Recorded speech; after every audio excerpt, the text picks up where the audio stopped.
You're listening to the Airline Pilot Guy Show. The view from our side of the cockpit door. WAPG, it's the Airline Pilot Guy. Airline Pilot Guy, episode 679. Yeah, he's up in the sky.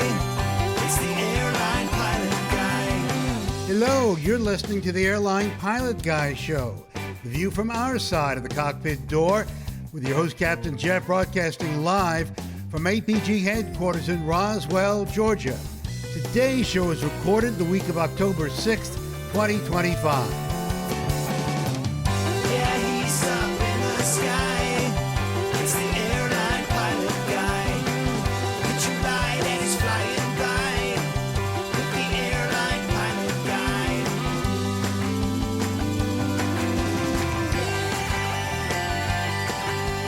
In today's episode, two planes collide on a LaGuardia taxiway and plans to modernize the U.S. air traffic control system. Also ahead, your feedback and today's plane tale, fast jets on the front line. So get all settled in. Tray tables and seat backs in the upright and lock positions.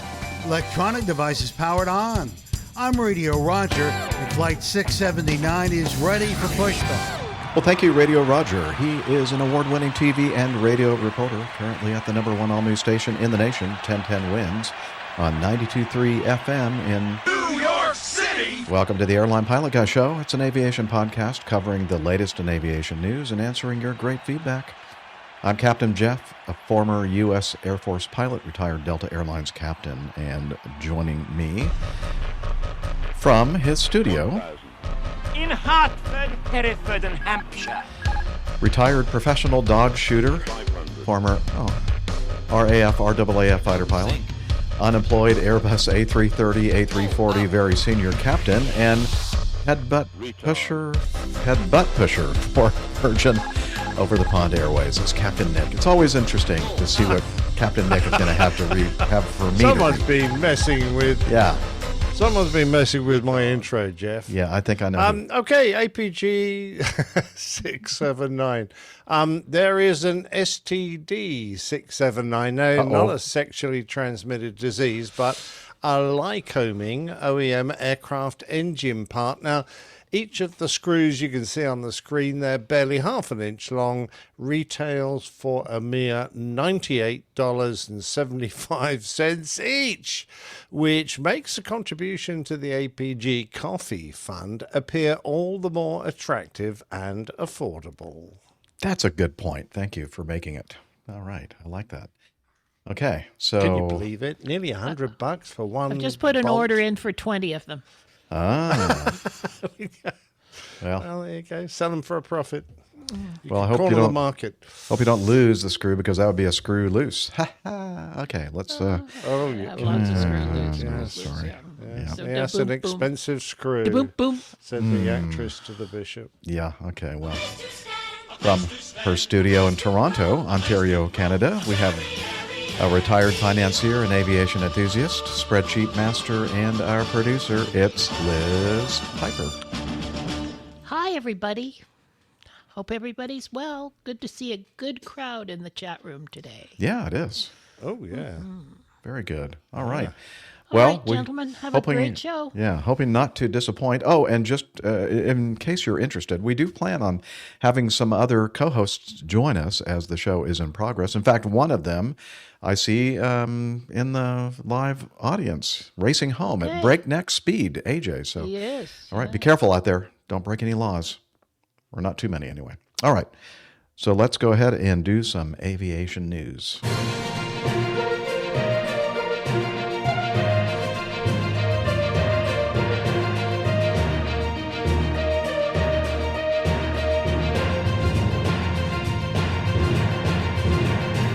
Stand by for news. Okay, we're going to start off with this first item in our news segment, and it comes from many sources. And I just want to remind everyone that we do have some, what's the word? Extensive? More information. Yeah. Extensive show notes available for you with several links. In depth. In depth, yes. And comprehensive, maybe even. even though I'm incomprehensible. Anyway, so check out the show notes. We have all these things that we refer to, especially the videos as well. So this first item, as I said, comes from many sources, but let's see. This one I'm going to start reading from is from the New York Times. Plane that was preparing for takeoff. This is LaGuardia Airport, by the way. Two planes collide on a taxiway at LaGuardia. A plane that was preparing to take... They didn't say runway. Yay. That's true. They didn't. It was a taxiway. Wow. They accidentally got it right. A plane that was preparing to take off struck a plane that had landed. One flight attendant was injured, and the FAA is investigating. These flights were operated. They're CRJ 900s, operated by a subsidiary of Delta Airlines, Endeavor Airlines, and one had just landed and was following the instructions from the controllers to taxi to the ramp area. And the other had just received instructions to head out to runway 13, eventually including the instruction to hold short or give way to a inbound airplane on Taxiway Mike. So, you know what? We have some information here that we can listen to on the video. So let me through. This from VAS Aviation, Real Aviation Communications. They use liveatc.net audio. This happened on the 1st of October. LaGuardia ground, Endeavor 5047, Golf, Bravo. There, 5047, LaGuardia ground, taxi, Bravo Mike to lane 12. Bravo Mike, lane 12, Endeavor 5047. Okay, that's the inbound, had just landed. There, 5155 ground, 13, taxi, Alpha Echo, hold short of 4 at Mike, give way to company. Alpha Echo and hold short of 4 at Mike, give way to the company to 13, 613. Okay, and we're seeing the reenactment on the video. You read it back right. Yeah, he read it back correctly, and it was understandable to me what the instructions were. And then the depiction here on VAS Aviation's video is showing the inbound aircraft coming in on Mike, about to go into lane 12, and the outbound aircraft on Alpha apparently not paying attention and hitting the inbound aircraft. And then this. Ground Endeavor 5047, we need trucks on Mike. What kind of trucks? Yes. Any old truck? Trucks. We need trucks on Food trucks. The emergency trucks, sir? We have 2 CRJs on Mike that collided. Roger, standby. There, 5047, there, 5155, we're going to have the truck rolling out there now. Hey, just curious, are the trucks going to be up on this frequency? Once they come out, I'll let you know. And you guys did clip, correct? Yeah, we did. Their right wing clipped our nose in the cockpit. Is to our windscreen and some of our screens. They're just running still. We'd like to shut it down when we can. Right, standby. We have no injuries. Right. So one captain's Roger. watching his career go past his eyes right now. Possibly, yeah. That can't be a good thing on your CV or your resume. Toronto 5155, do you have permission to shut down? Who's Western shutdown? 5155. And at 5155, that's your discretion, sir. I was going to say, I was going to save this until our discussion, but I can't help myself. Like, you were just involved in an accident. Why are you I mean, it's one thing when you're taxiing out and things are all backed up and you're thinking you're going to be on the ground for a while, and in order to save fuel, you want to shut down your engines and to ask permission from air traffic control so they know that you can't move your airplane once you do that. This is a situation where if you need to shut down your engines, then shut down your darn engines. And the tower guy basically confirms that, saying, yeah, it's your discretion. I mean, shut down your engines and shut up. Yeah, exactly. So anyway, I'm sorry. But I guess they're both in a bit of shock, particularly the guy that's just made a mess of his clearance and drove into the other fella. Yep, I think you're right. Okay, let's see what else is left here on this video. And F-5155, you have any injuries on board? We have one injury to a flight attendant. And F-5155, do you have any additional information in reference to the injury? Just the emergency vehicles want to know. It sounds like she hit her knee. That's all she told me. Okay, you go to my secondary frequency. It's 1995. You're going to see the emergency vehicles on them. They're waiting for you, so just describe to the best of your ability the injury on board. Thank you. Water Cat Rescue 7. Rescue 7, LaGuardia ground.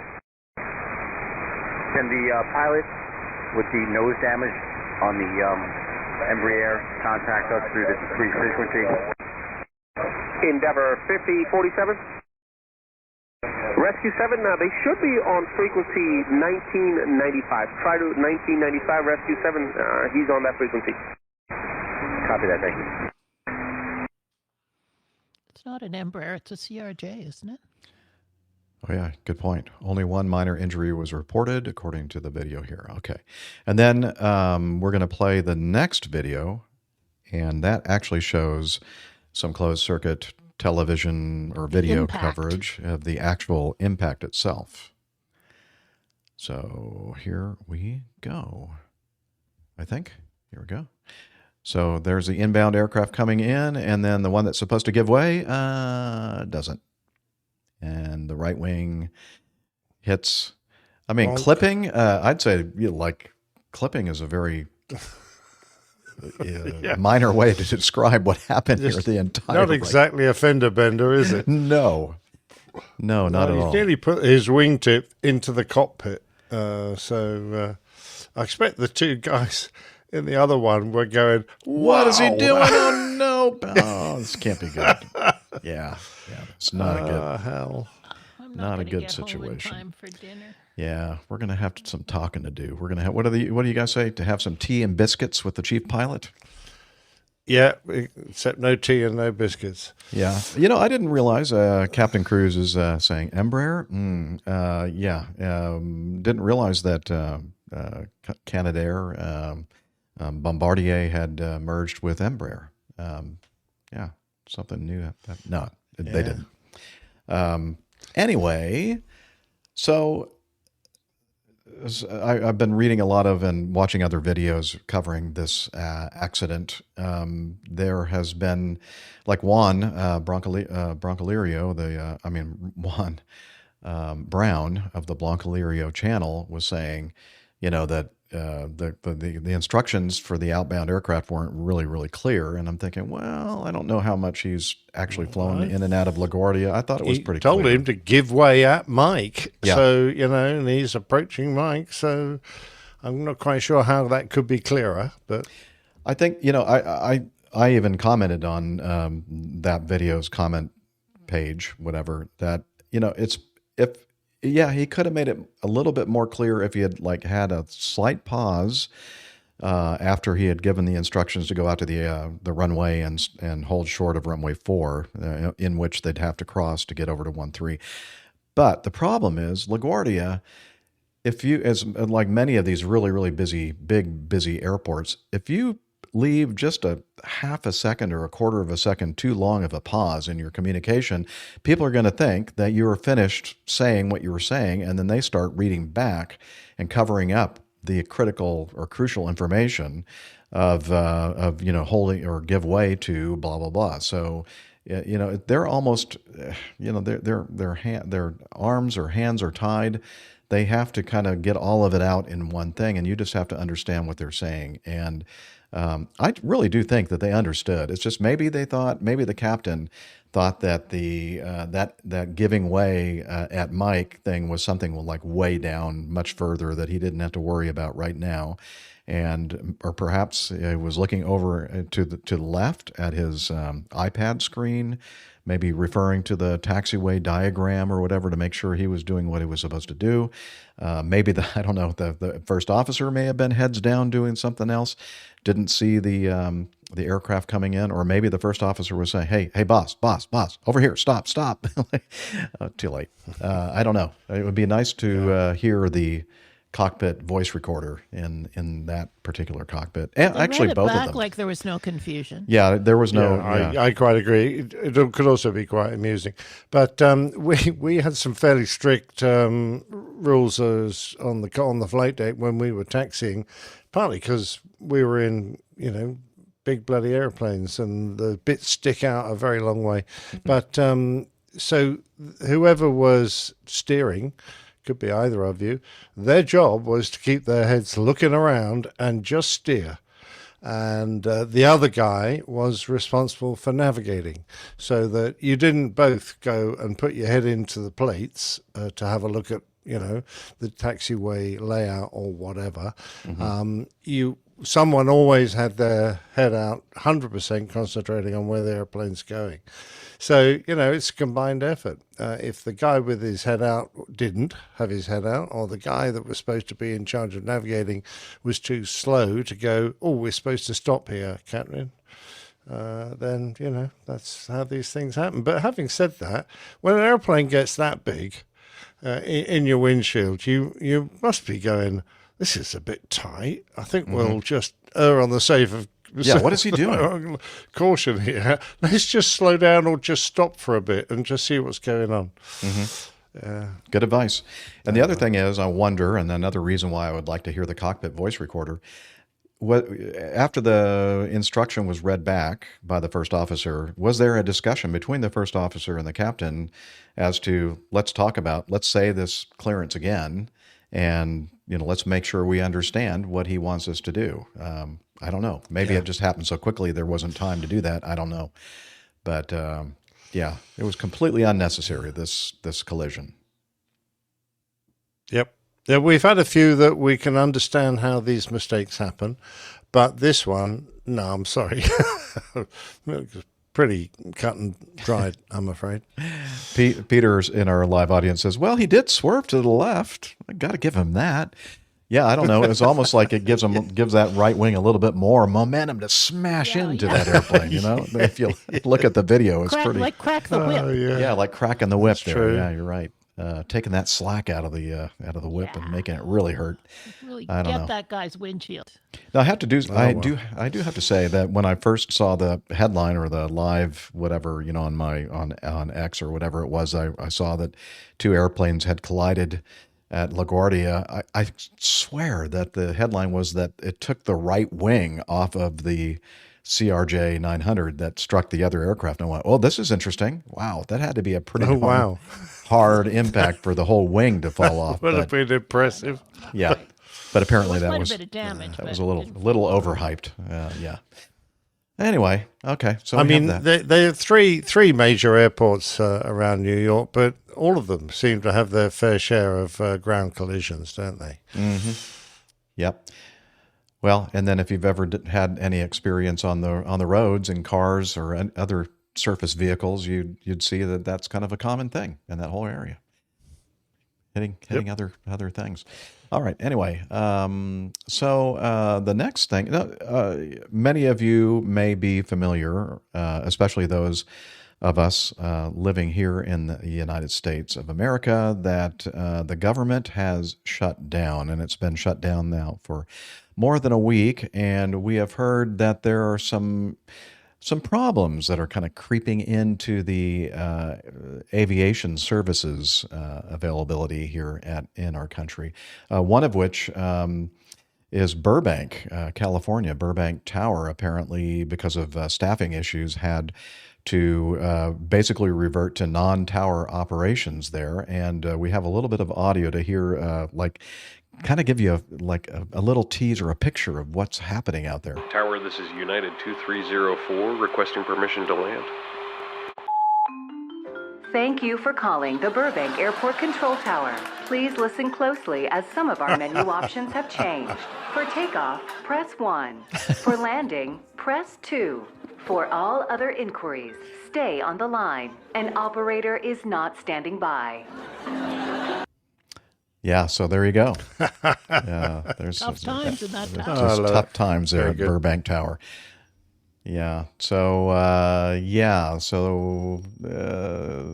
this whole government shutdown is affecting certain areas of the operation of things here in our country more than other areas. But of course, the one that it seems like a lot of people feel is the air traffic control, the national airspace system here. Related to that, the Secretary of Transportation, Sean Duffy lays out sweeping ATC modernization plan. It's not easy for me to say that. This is from flyingmag.com. The project calls for the construction of 6 new centers and 15 towers. And this news article was published on the 8th of May, 2025. Really? Oh, okay. It seems like it would more recent than that. I don't know. I thought it was like 8th of October, but oh. Yeah, I don't know. That's odd. Maybe that's just a spurious date that I see here on this.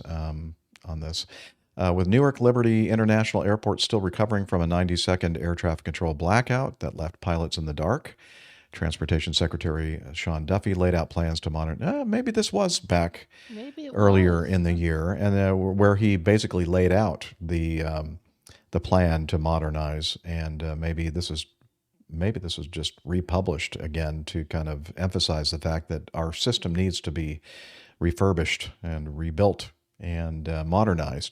We have another article here that also says it was published a while back, but it definitely does have something to do with the fact that our system is definitely hurting and needs to be fixed. And the FAA, the headline here, again from Flying Magazine, FAA is turning to cash bonuses to attract air traffic controllers. FAA Academy graduates will get thousands in incentives for completing training and accepting roles in hard-to-staff regions. And again, back in May, Transportation Secretary Sean Duffy unveiled a raft of measures designed to expand the ranks of the nation's air traffic controllers.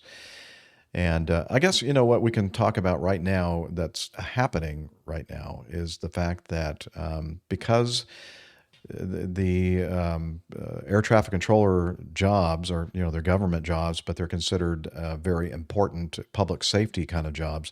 They are not being laid off, but they are not receiving their current paychecks. So they will get paid when this whole thing is recovered and the government goes back into business.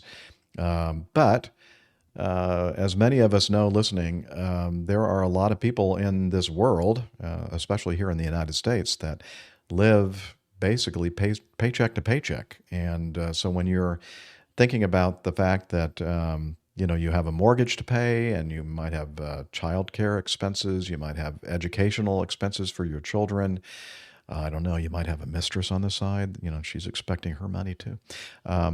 Just kidding. So they're probably concerned about, their paychecks, and that can't be a good thing, trying to control airplanes and thinking about these kind of financial pressures, whether they're in the front of your mind or not, they're still there. And so much so that a lot of controllers in key airports have been calling in sick at a higher rate than normal.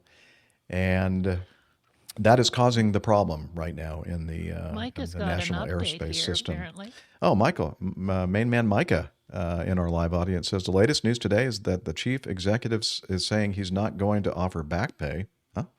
Even though it was a law he signed to require the government to offer back pay during his first term. I actually did see something about this on the news. He's saying they're not going to pay them, but... Wow. Okay. I'm not sure, if that's even something that... Why would he not want to pay people who are coming to work at the moment and not getting paid? Why is he not offering to pay them what they do? I don't know. I'm wondering if that's maybe a... possible misinterpretation. I'm just looking up the Could news. be a rumor. Okay. Micah is usually pretty good on his sources. So I'm thinking, maybe he thinks that that's going to somehow incentivize them to get everything going more quickly, but I don't know. It might have the opposite effect. I just sent Yeah, you the, exactly news right. item. Because if I say, well, I'm not even going to get my back pay, I'm not going to bother. Thank you very much. Wow. I didn't know that was something that you could Dated even... October 7th, that news item. Okay, October 7th, and you sent it to me on... Texted you and Nick. Texted? Okay, let me take a look here. Okay, this is from Axios news source, October 7th. White House memo says furloughed federal workers aren't entitled to back pay. Yeah, but the air traffic controllers aren't furloughed, so... Yeah, that's true. No, they're not. So maybe this is apples and oranges. Maybe this affects those who are not in those public safety positions, who are actually not working and are furloughed at the moment. Yeah. I think if you're working, you got to be paid. Yeah, I don't think that this is going to affect the air traffic controllers. But I know that even some of the people in the live audience have friends who are active air traffic controllers. Maybe they can get the scoop for us while we are recording the show live on Wednesday, October 8th. But yeah, I just can't imagine that would be true for the actual guys and gals that are out there working in the towers and the radar facilities and the center facilities in our national airspace system.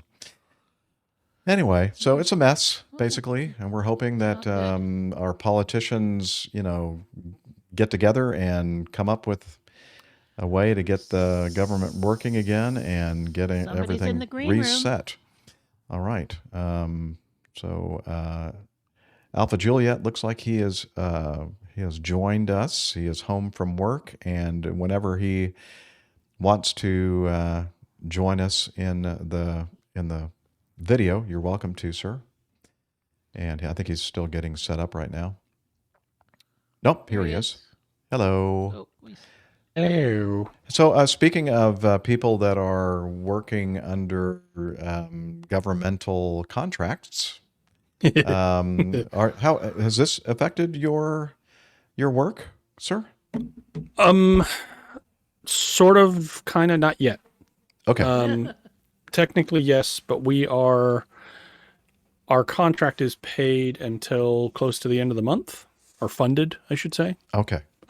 So we didn't turn into a pumpkin immediately, but somewhere in the vicinity of October 27th, it sounds like we might.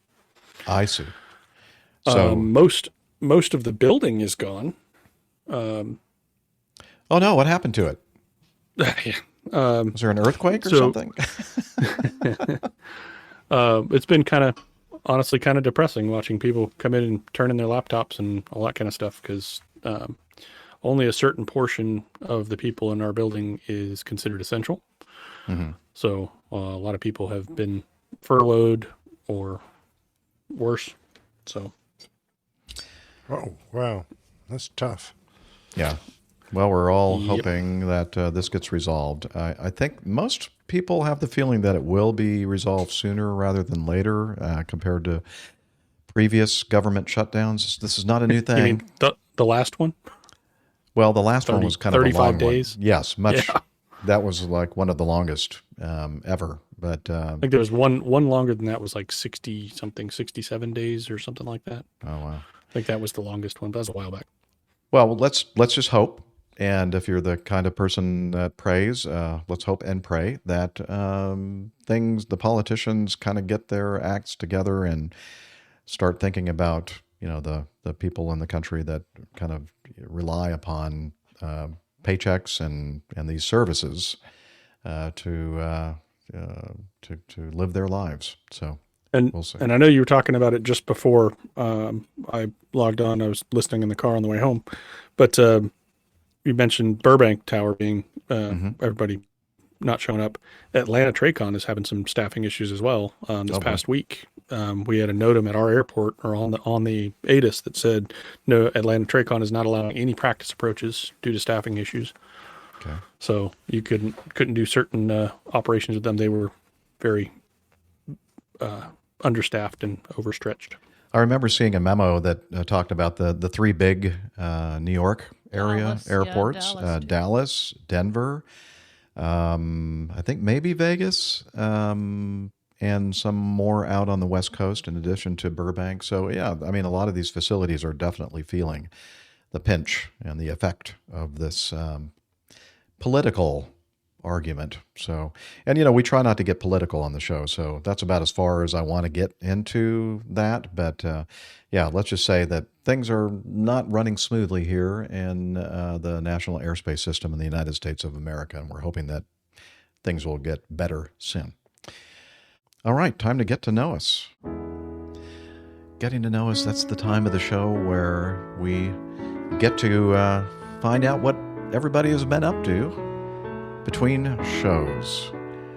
And speaking of the whole mess in the national airspace system and the airline schedules and all that kind of stuff, well, it's kind of nice. I have the RVS, which is the Road Vessel Studio, which is my recreational vehicle or my motorhome. Because instead of flying, which is what I thought I was going to do next week, toward the end of the week, instead of flying up to Detroit or into Detroit International and then renting a car and driving over to near Ann Arbor, Michigan, to attend a very important wedding. One of our famous or infamous, maybe, APG community members, Laura Davis and Gary, are getting married. And they invited me to attend their wedding. So I'm going to be representing all of you listening right now. Applause sound effect. Come on now. The what? Yeah. Oh, applause. Okay. Applause sound effect. Come on. Thank you. What are you doing? I'm sorry. Yay. Is that some of those photos we had of Gary and for the announcement of their wedding? I thought that was appropriate.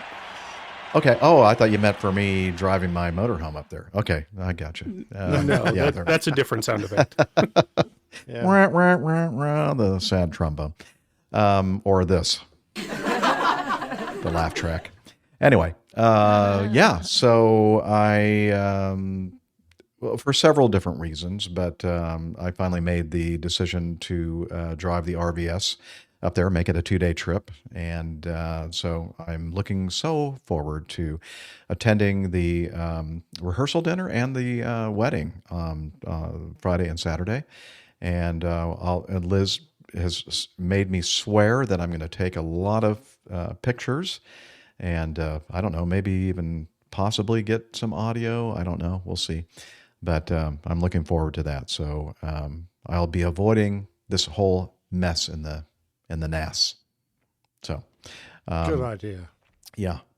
So let's see. What else have I been up to? It's just been. You went to a thing last night. Oh, I did. I went to a concert, a choral concert. One of the young ladies, a high school senior in our adult choir at the church, is also active in the chorus in her high school.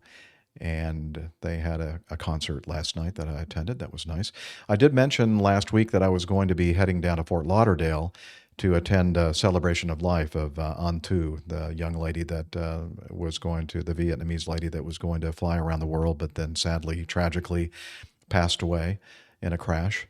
And I didn't make it down there because the next day when I was supposed to fly, I just felt bad. I mean, I just didn't feel good at all. I thought, this is not good for me to expose myself. I don't know if I have something that's contagious.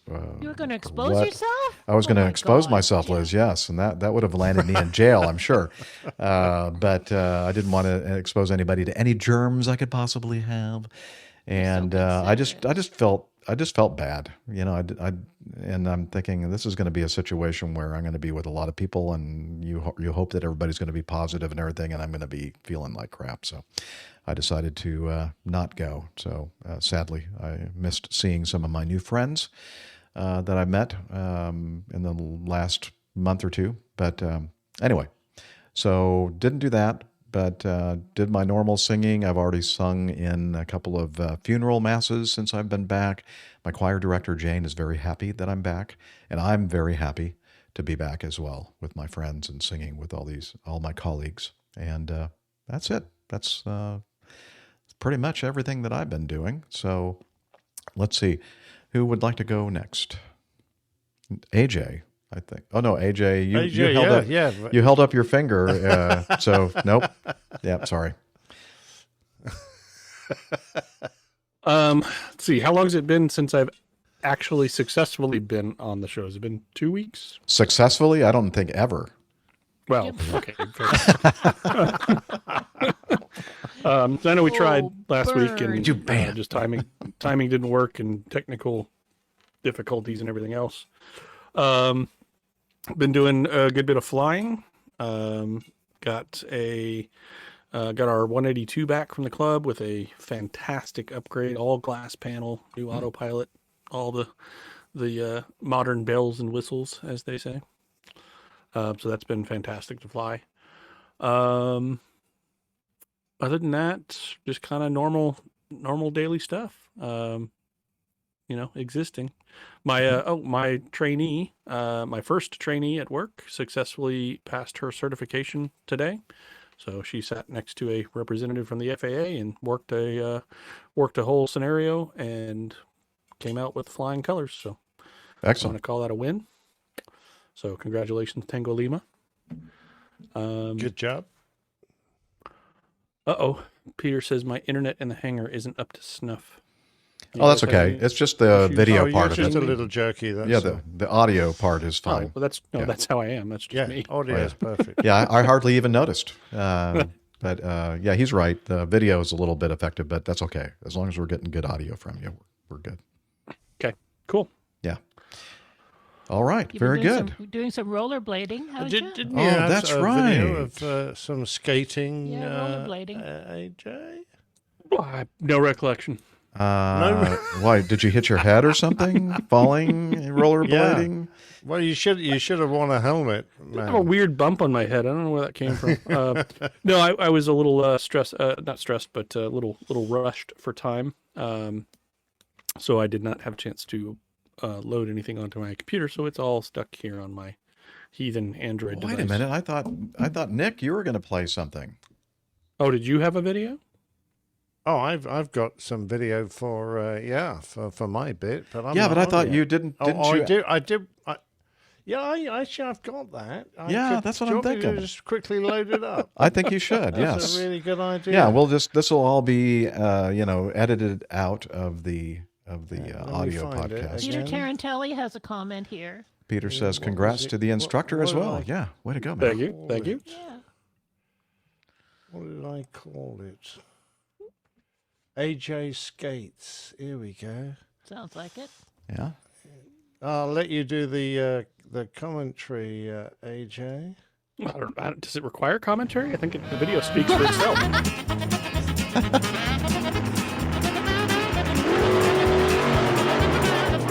Wow. Got some revs there.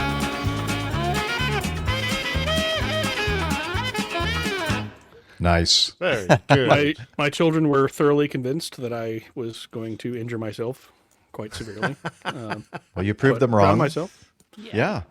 Just over 20 years since the last time I did that. So pretty good. So that just for those of you who aren't going to have the chance to see the video, that was AJ on his rollerblades in his driveway, making a little lap around the rollerblade brand. Rollerblades. Oh, rollerblade. Oh, is that a important thing? It is. Oh, it's quite a fine brand of inline skates. Well, yeah. I mean, you're living in the wrong place. Shouldn't you be going up and down the beach in LA? I would fit right in. Then, yeah. You would. Yeah. You're wearing entirely too many clothes, though, in that video. Shed some of true that. Statement. Yeah. True. I still have my fluorescent orange. Anyway. Fluorescent orange. What do they call that? Break it up. Banana sling or whatever. Yeah, okay. Hammock. Hammock. There we go. Banana hammock. That is the word I was looking for. Yes. Nice. You're budgie smugglers. Okay. There you go. Yes. Smugglers. I love it. Okay. Well, anyway. Fair enough. Excellent. All right, Captain Nick. You're up. Yeah. Okay. I shall put this and talk over the top of it because the bowling season is over, but not all the bowling entertainment is over. because you wouldn't believe it. This is primarily a bowling event going on here, because one of my great buddies in the bowling club decided to tie the knot with his long-term partner, and she's from Nigeria, so they're up in a lovely hotel not far from where I live. They had a traditional Nigerian wedding, so there's poor Gary there in his purple. I think the couple are dressed in purple and everyone else was in orange or something. Anyway, they're a lovely couple. Congratulations to my mate Gary. We play together a lot, and he is a lovely bloke.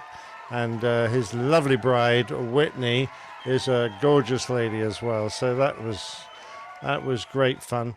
Anyway, I'd never been to a traditional wedding of that style, so that was fun. I love the very colorful traditional. I'm sorry to interrupt you. The traditional colorful garb that everybody was wearing, or almost everybody there. Absolutely, very impressive. Including, I have to say, the parents of the groom, who an elderly couple, looking pretty bemused as to what was going on around them. I found that quite funny. Anyway, all the bowling club thought it was great. And when I imagine you out there bowling, Nick, I never pictured that at all. Neither had I. We didn't know what to expect when we went there, but nice. I was thoroughly impressed. I love it. And I have to say, it was the night when Storm Anna went through, so it was blowing. We were in a tent in the grounds of this hotel, and it was blowing sort of 50 knots, and the rain was coming down in sheets, but the tent stayed, intact, and that was very, very well done in the end. Poor Juliet, because I'd had a few beers, poor Juliet had to drive home, and there were bits of tree flying around, and it was all getting very exciting. Anyway, slightly less exciting, but equally funny, was my backyard. Now, in my backyard, I've got a robot mower. And because I'm British, he has a flag on the back. Also in my backyard, I have some critters that come around, some in particular foxes. And you can see my mower is stuck. He's out there in the middle of the night, and there's a fox attacking my mower. And they had a ball with it. And next morning, we discovered that they'd pinched the flag off the back of my robot mower. It had gone. And then we found it the next day full of tooth marks and missing a chunk in one of the flower beds. So there you go. There's Blot back with a new flag now. He's proudly showing. So I was going, boy, oh boy, we got some vicious critters in our garden, and thank the Lord that he survived. Young Blot the second. He's my second of that series. Anyway, I promised my wife in my retirement I'd keep the lawn mowed, which I do, of course, with Blot, who goes around doing my mowing for me. He's very nice. Good. You're good at delegation. Indeed, that's what it's all about. And then I guess it's on to cover art. Now, last show, we had some really good ideas, actually. Not Funyun, but Trunnion, fatigue crap, fire in my seat, pardon me, blithering hosts, useless aviation podcast. I thought that was a bit rude. We didn't really want to put that. But the one that one was blithering old Fockers. So there we got a representation of a Fokker flying around. I don't think that Fokker's a Messerschmitt. I think it actually is a Fokker. But there we go. Let's just make sure that everybody understands that doesn't see the word written out. We were saying Fokker. Right. That's the way it was an aviation. That's the German spelling of Fokker. Yes. It's an aviation. Oh, is it actually Fokker triplane? Yeah, indeed. Yes, Fokker triplane. So I don't know. Is it a Fokker, the triplane? Oh well, whatever. People forget that Fokkers are actually a Dutch company. Anyway, you can see piloting the triplane, where the Baron usually sits, is our jackass. Bloody red jackass. And for those who can't see the jackass. picture, he is saying jackass. Yes. Yeah, jackass, which is a penguin.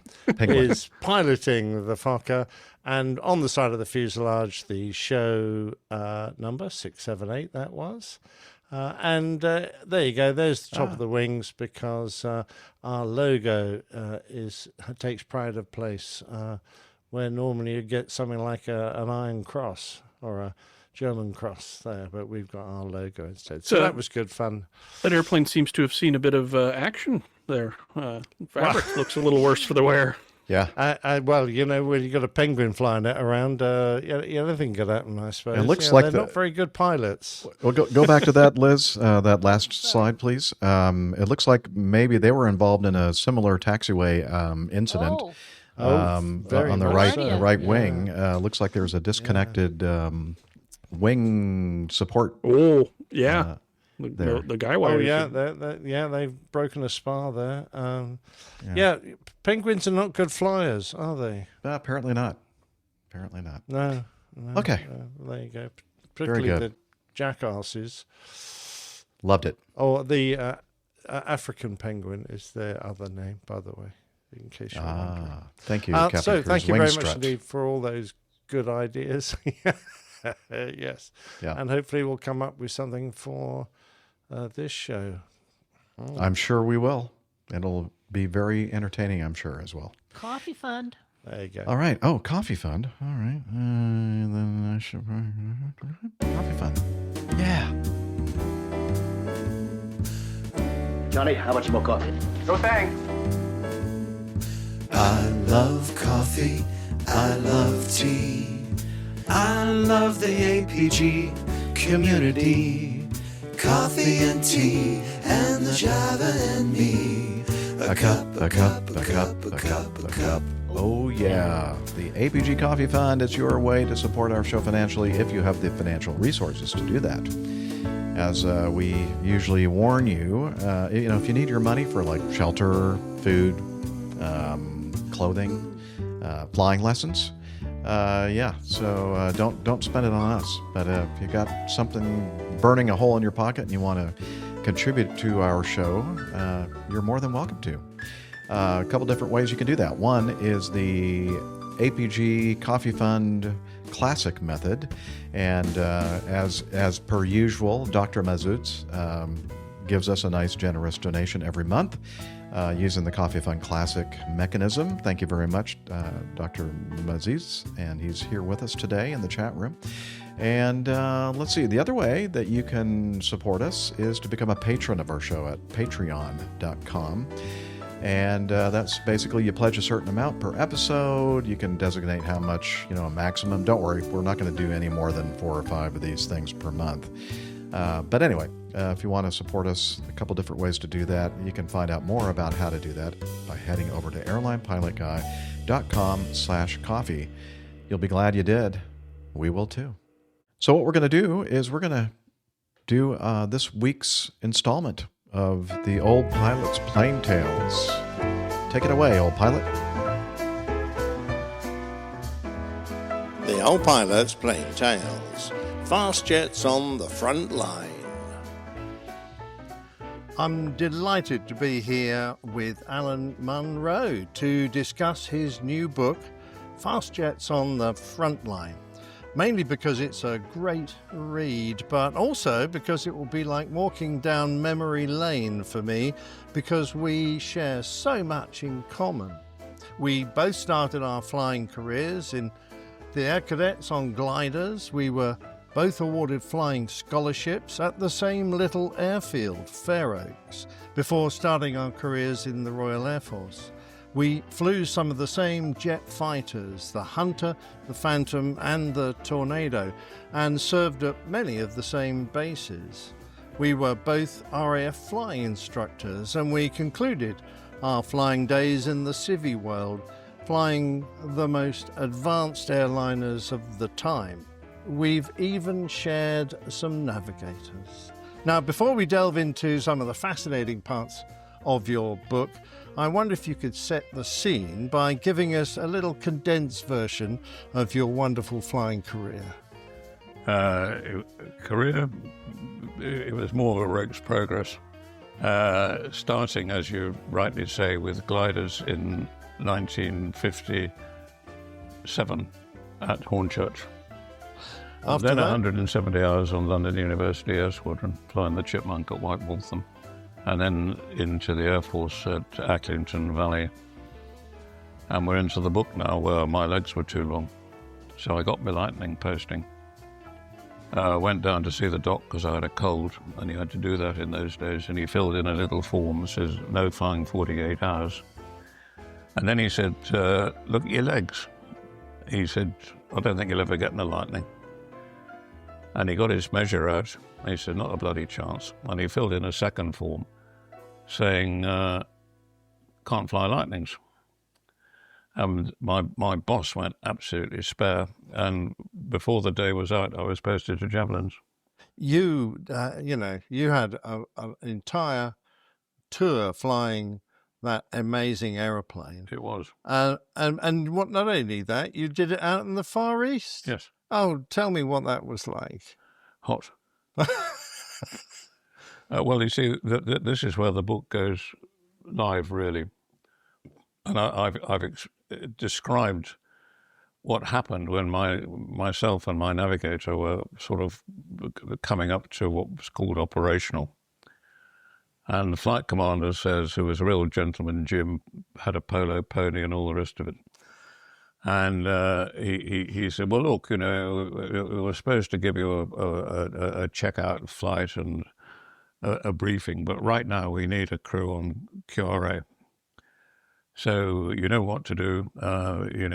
You put your life jacket over that chair. You could go and set the aircraft up, which was just outside, and then hang around. So we did all that, and we were hanging around. So we're on. Was it? I think it was 10 minutes. 5 minutes it might have been. And all of a sudden the tannoy went, and we were scrambled. And we did exactly as briefed, and we went roaring off down this fast access track that had been built for the Lightning. And we intercepted a Canberra halfway up the Malacca Straits, who was flying in without a flight plan. And I never did find out what he'd been up to, and he wouldn't tell me. And so we did all that, landed, taxied back in. And there's my flight commander saying, well, didn't mean to rush you quite like that. He said, but you were a little bit slow getting out to the aeroplane, but you made up for it on the corners. And he said, here are your operational badges, and I'll brief you later. And we never got the briefing. And the boss came in, and he just stared in amazement, and shook his head and went back to his office. And that's how we became operational.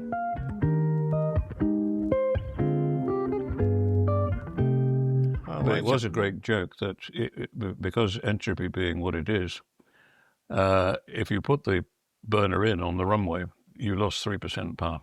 Well, I never. Yeah, and that was a great big joke. I love it. Yeah, but then you see that the Javelin had an IAS limit that was quite low. It was a bit under 600 knots, and the air brakes were limited to half travel, even before you got there, because you had all the power you needed and surplus. But they had very powerful air brakes, from what I understand. They were the size of a door. Wow. And there were 4 of them. And I remember at Lucas we were demonstrated coming in at 45,000 feet, and 3 miles from the end of the runway, air brakes go, and braking into the circuit at 1,000 feet. You got rid of 40-odd thousand feet like in that. 3 miles. Now, you remember the Tornado, if you did a 0.9 descent with the wings in the 65, it was the same sort of descent. Mm. Wow. You had to think really hard about pulling out, didn't you? Oh, indeed, yeah. Yeah. Lots of room. This one time we did a practice diversion into Penang Airport, and there was a Thai Airways caravel discharging all these little lovelies, and we sort of went by like that. And we got to the end, and Nav says, God, look at the speed. And it was the absolute critical speed for getting into this superstore. Oh. And there was a 100-foot cliff at the end of the runway. And I said, oh, here we go. And I had enough control, just ease the nose down, then get the 100-foot dive, just put another 10 knots on, and we were able to accelerate away. But then you just laughed about it. Ha, ha, ha. You mentioned that if you got into a spin, there was a possibility that if you ejected the navigator, the aircraft might recover. That is absolutely true. Ah. Yeah. Did the Navs volunteer for this? They were pretty pissed off. Let me just take you back to the jungle, because you mentioned in your book you did a jungle survival course. Brilliant. And you talk about a treescape. Now, I flew many hours over the Malaysian jungle, and it never occurred to me that I might get hung up in a tree, unable to get down. Yeah. So what was this treescape device? It looked like a canvas parcel, about so big. And you had big buttons, big romper buttons stitched onto your flying suit with a big canvas patch. And this thing buttoned on. So the last thing you did before you put on your life jacket was button up your T-scape. And then you put the life jacket on over that. Now, you unzipped it. And there was an easy fastening, to wind a rope around a branch, should you land up in the tree canopy. And then there was a clutch and a sort of aluminium device with a handle. And you let yourself down a bit at a time, and it was 200 feet long. Good Lord. And we used to practice this thing. The ground crew would bring round some aircraft steps, for transport aircraft steps, which are the highest thing they could find. And you attach yourself to this and let yourself down. And it worked very, very well. But the possibility of being stuck up a tree was very real. Yeah. Yeah. We have now, when it came time for you to move on, you chose to volunteer for Central Flying School as a flying instructor. What on earth motivated you to do that? Something I'd always wanted to do. I can't explain it. It was madness. But I didn't know that. I didn't realize people had to be coerced with a shotgun to go to CFS. Yes. I thought it was a really special place to be, but it might have been subconsciously because of my father. Ah. Well, he killed himself as a QFI. Oh, right. I didn't know. Yeah. I'm sorry to hear that. Well, I'll tell you the tale for what it's worth, that he was instructing on the Miles Master. Mm. A lot of Polish students, massive intensity. And their big breakout was Wings for Victory, when a town would be selected and the good ladies would go around with the collecting tin saying, let's buy a Spitfire. And he drew Bangor in North Wales. And all he had to do was beat shit out of the town for half an hour in this Miles Master and roar up and down the high street. And what they reckoned after was that the master had a modification put in because so many were tipping up on their nose that if it was upside down with the gear down, then the generator would earth and the fuel would cut off and the fire extinguisher would go off. And they reckoned that he probably had a cracked door, which you wouldn't see because of the sun azimuth. And he did a slow roll down Barmouth High Street and everything cut. And he went straight into the beach. Bang. Oh, Lord. So I don't know whether that was a driver, but I suppose subconsciously it might have been. Oh, yeah. But the posting gods seem to have looked down on you very favourably and managed to get you out. And you ended up flying the Harrier. How on earth did that happen? Because they posted me to Lightnings again. And I said to him, look, I've got to come clean with you. I can't fit in a Lightning. What am I going to do? And he said, well, the first thing you've got to do is get off the training command books. because if you spill the beans now, you'll get another posting inside training command. He said, get onto the strike command books. That's the first thing. So I let this doctor at Chivanov discover my long legs and said, you can't fly the Lightning. And oh dear, what do you want to fly? Phantom. And it was just the time of the Spey engines collapsing. And Phantom OCU was closed. And a Harrier turned up outside. And I was talking to the pilot, and I said, is there loads of room in a Harrier? Oh, stacks of room. And I said, right, can I fly Harriers, please? Yes, you can. But it all went wrong because I was on the squadron that did the short courses, so I never, ever got any proper ground attack training. Well, I quite understand that, but your time on the Harrier filled a very neat gap that allowed the Phantom to recover. I never quite caught up. I did about 150 hours on the Harrier, and I was posted to a squadron that I found had got its own problems. It had shifted 2 bosses, and they were hard as nails. And I was struggling with the ground attack all the time because I just didn't understand the disciplines. I'd never been taught.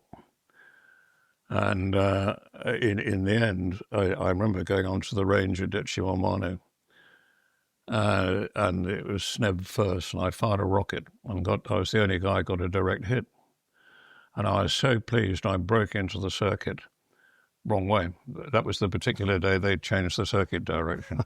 And the boss said, sorry, mate, that was your last chance. Oh. And where do you want to go now? I want to go to the Phantom. And I eventually got there. Brilliant. You did the OCU and ended up on 29 Squadron, which you describe as rough but happy. I'm guessing you had a good time there. Yeah, it was a brilliant squadron. Absolutely brilliant. It was rough as a bag of nails. You wouldn't believe. And yet we got the job done. Excellent. Yeah.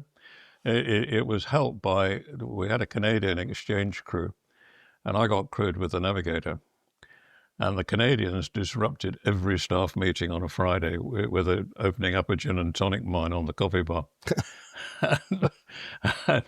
and on one of them, the boss gave a complete briefing for the week ahead, and nobody said a word.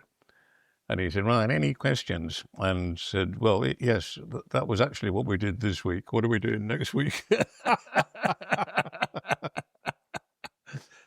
Oh, I love it. Does that give you an idea of what the squadron was like? Yeah. Well, I must admit, because I was sort of arriving in the Air Force at the time, and I was on 43, and we used to look down a bit on 29 Squadron. Because absolutely right. We were absolute shy. Well, and we loved it. Good. And we found our natural partners in 57 Squadron, the tanker squadron. And the 3 tanker squadrons at the time were as different as could be. And 57 were rough as old boots, same as we were. And they were our natural friends. Oh, and we lovely. kept meeting up with them. And we had a fantastic rapport.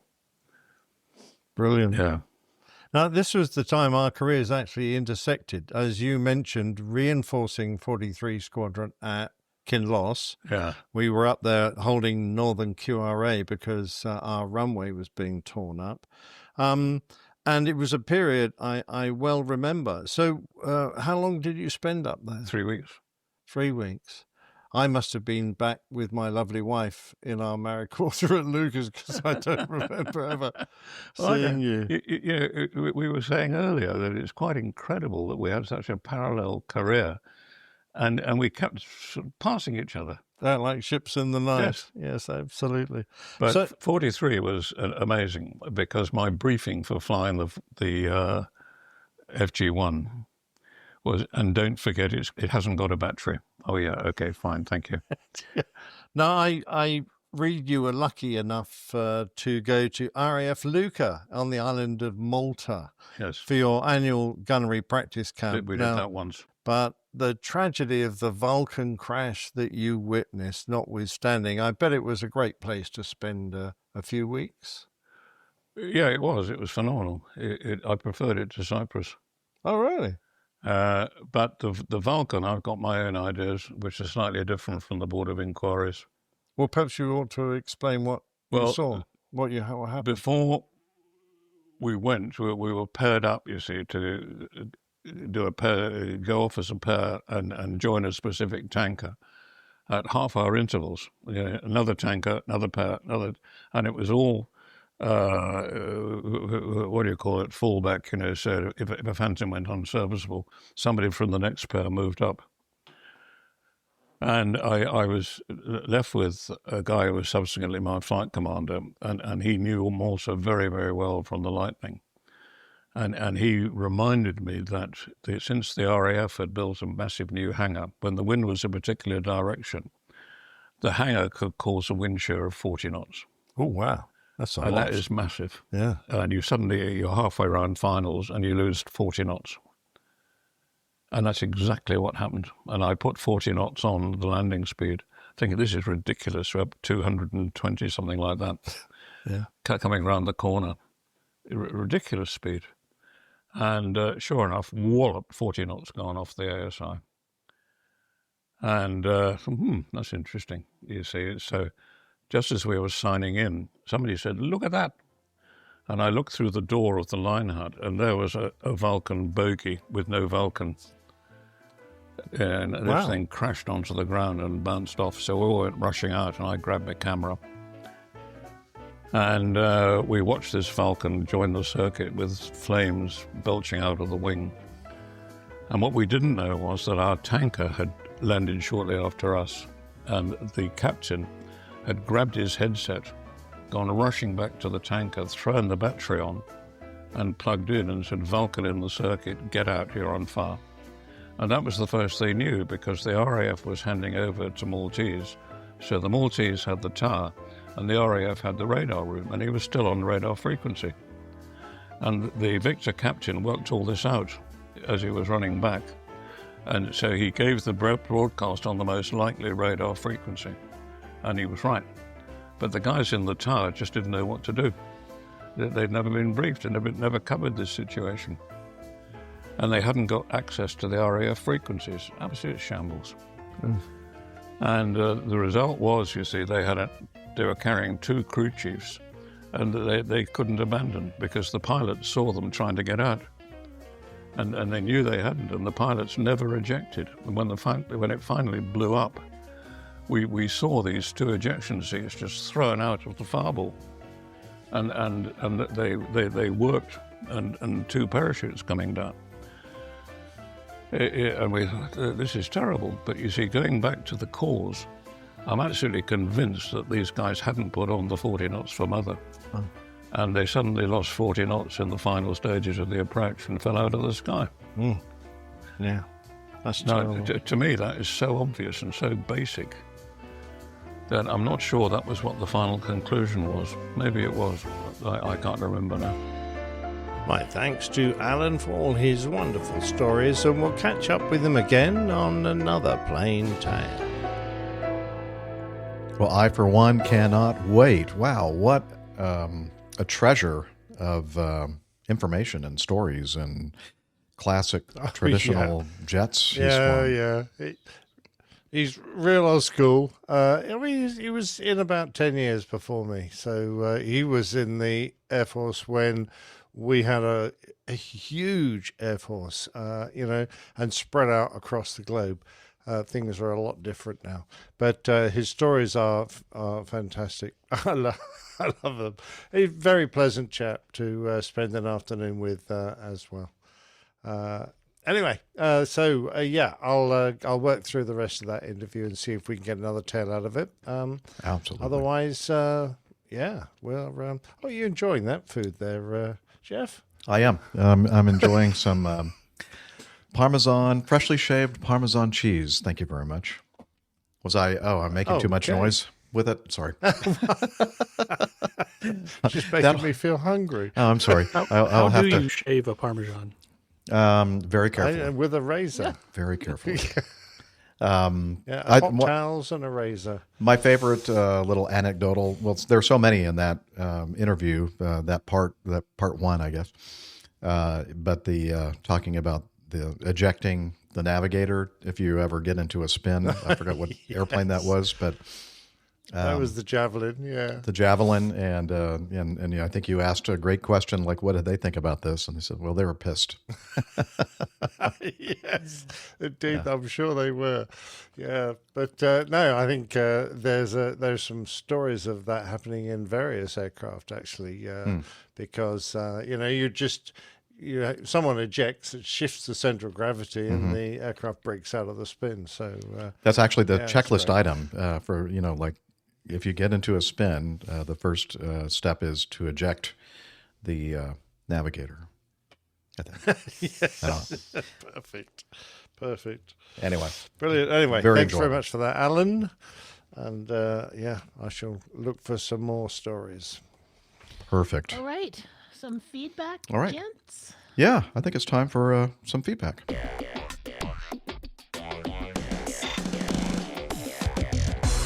Captain, incoming message. Okay. First item is going to be some video feedback, actually, this is from Sam Bolog, with whom we enjoyed celebrating his birthday in Los Angeles at the Los Angeles APG Meetup at the Proud Bird. And he sent this in. Aaron Rheins on Instagram, quote, "Cockpit doors are changing soon." And he says, "Is this true?" And he gives us a link to an Instagram.com reel. And let's play this.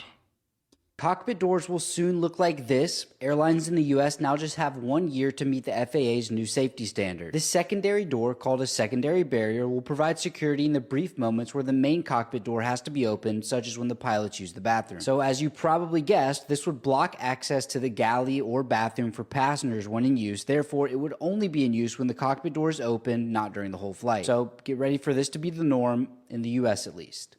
Okay.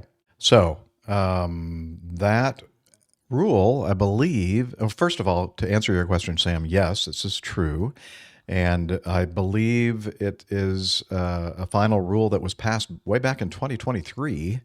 And I think it only affected new aircraft manufacturing, not, going back into, what do you call it, retrofitting all the airliners out there with the secondary barriers. Although I think there are some airlines out there that have on their own done it voluntarily because they thought, that's kind of a good idea. Yeah. So that's all I know about that. I mean, does anybody else here on the crew know anything more about this secondary barrier requirement? No? Okay. No, as far as I know, nothing has changed in Europe, but yeah. We already have 2 cockpit doors on the airplanes that I fly, but neither one of them will stay shut. Well, I think that's a different problem. Yeah. That's funny. Okay. Let's continue on with this. I know this is video rich, this feedback here. This is from our good friend and financial supporter via the Coffee Fund, Dr. Mahzuz Karim. And this is feedback for Captain Nick. And I'm thinking, what could this possibly mean if this is specifically for Captain Nick? And so he writes, "I thought the story was perfect for Captain Nick. Not only involves a balloon, but also a dog lover coming to the rescue. Talons, Douglas. Best wishes, Mahzuz." And so now we'll play a little bit of this video to see what's going on here. Hot air balloon makes emergency landing on Bower Street in August of 2025. Yeah, we've had this for a couple while. months ago. Yeah, we've had it for a while. It's a very pretty balloon. Hitting things, obviously. Oh, that's the gas burner we're hearing. Climb. So he hadn't run out of gas? No. That was going to be my next question. There's quite literally one control in a balloon, right? Well, 2, Yep. I guess, if you count the hole in the top. Yes. Okay, they're trying to add just enough gas to have a nice, gentle landing. It's a very narrow gap to land that in. It looks like he's adding just enough gas to get to the power lines. I think you're right. Yeah. That's what worries me. I hope their telephone lines are not 240 volt lines. Yeah. Good point. I have to say, I'm pretty impressed with that landing. He stuck it. Very impressive. He did. That balloon Absolutely. Nick would say that that's an oxymoron, Liz. Yes, I got it. Oh, here we go. A little Balloon deflation. Well, pilot. it looks more like a balloon to me, but... There's a big hole in the top. No wonder it crashed. Oh, yeah. It's still good. Well, there's your problem. I'm not sure. Where do we find out about the dog? Oh, the guy holding the rope was a dog walker. Oh. He'd be out walking his dog when apparently this bloke threw in the rope and said, "Can I go to Bower Street? Can you pull me to Bower Street, please?" Okay. Wait, so that was an assisted landing? Okay, I'm less impressed now. Well, I mean, the bloke with the rope made sure they didn't land on any cars, I guess. But, I mean, I don't understand. If there wasn't a lot of wind, why didn't he just climb up to altitude? Because that's one thing you can do on a balloon, can't you? Just, climb or go down. And where the wind would be stronger and it'd get blown away from the city. Sounded like he was trying, but wasn't climbing. Well, Yeah. I don't know. Maybe that's where he wanted to land. Is that really a crash landing? It didn't look like a crash landing. No, to I me. thought it was a very gentle landing. It's like a typical balloon landing, from what I've seen. Yeah. Yeah. Well, no, most balloon landings end up with everyone on their side. tipping as over it the gets tumbling out of the to basket down the hill. Yeah, gets dragged along the ground through the undergrowth, through brambles and bushes and, stakes and, all sorts of dreadful things, and people get impaled and, I don't know, looks a complete shambles. But this one wasn't bad, was it? Well, I think you owe Dr. Kareem a thank you for Thank you, pointing us Dr. Kareem, for the lovely video of the balloon crashing. There you go. I'm sure he appreciates it. Okay. We should move on then to some more feedback, some more video feedback. This from, I believe George is one of our Canadian APG community members. I'm pretty sure. Maybe not. No, not another Canadian. Yeah, another Canadian. I know, it's and shocking. Disgusting. he sent in this feedback. Most airlines wrote off the Boeing 717 as a failure. Boeing canceled it. Operators abandoned it. The market decided this orphan jet had no future, but Delta did the unthinkable. They checked out Captain Jeff Nielsen to fly the 717. No, That's unthinkable. that's not. That is the unthinkable part of it. No, but Delta did the unthinkable. Instead of moving on, they doubled down, making the 717 the backbone of their short-haul network. A move so baffling that rivals call it madness until it started. Oh, I'm sorry. George is from Brunswick, Maryland, not Canada. Okay, I don't know why. Close enough. Yeah, somewhere up north. All right. Anyway, he gave us a... It's Old Brunswick, not New Brunswick that he's from. Okay. So we're going to play a little bit of it, not the entire thing. I forgot exactly how long this video is, but it's a lengthy video. I've seen it. Okay. It's a great video, though. It is a Definitely good recommend video. Yeah. Anybody interested in the history of it, go check it out. Absolutely. So let's just play a little snippet of it just to kind of give you a little taste, okay? Taster. So, ready? Ooh, that looks exciting, Jeff. It is Here's exciting. what doesn't Liz. make sense. Most airlines abandoned the Boeing 717 years ago. Boeing stopped caring about it. Even the used market dried up. Yet, Delta, the world's largest airline, went all in. Not just keeping their 717s, making them the backbone of their short-haul network. Why would the industry's most sophisticated operator stake so much on a jet everyone else rejected?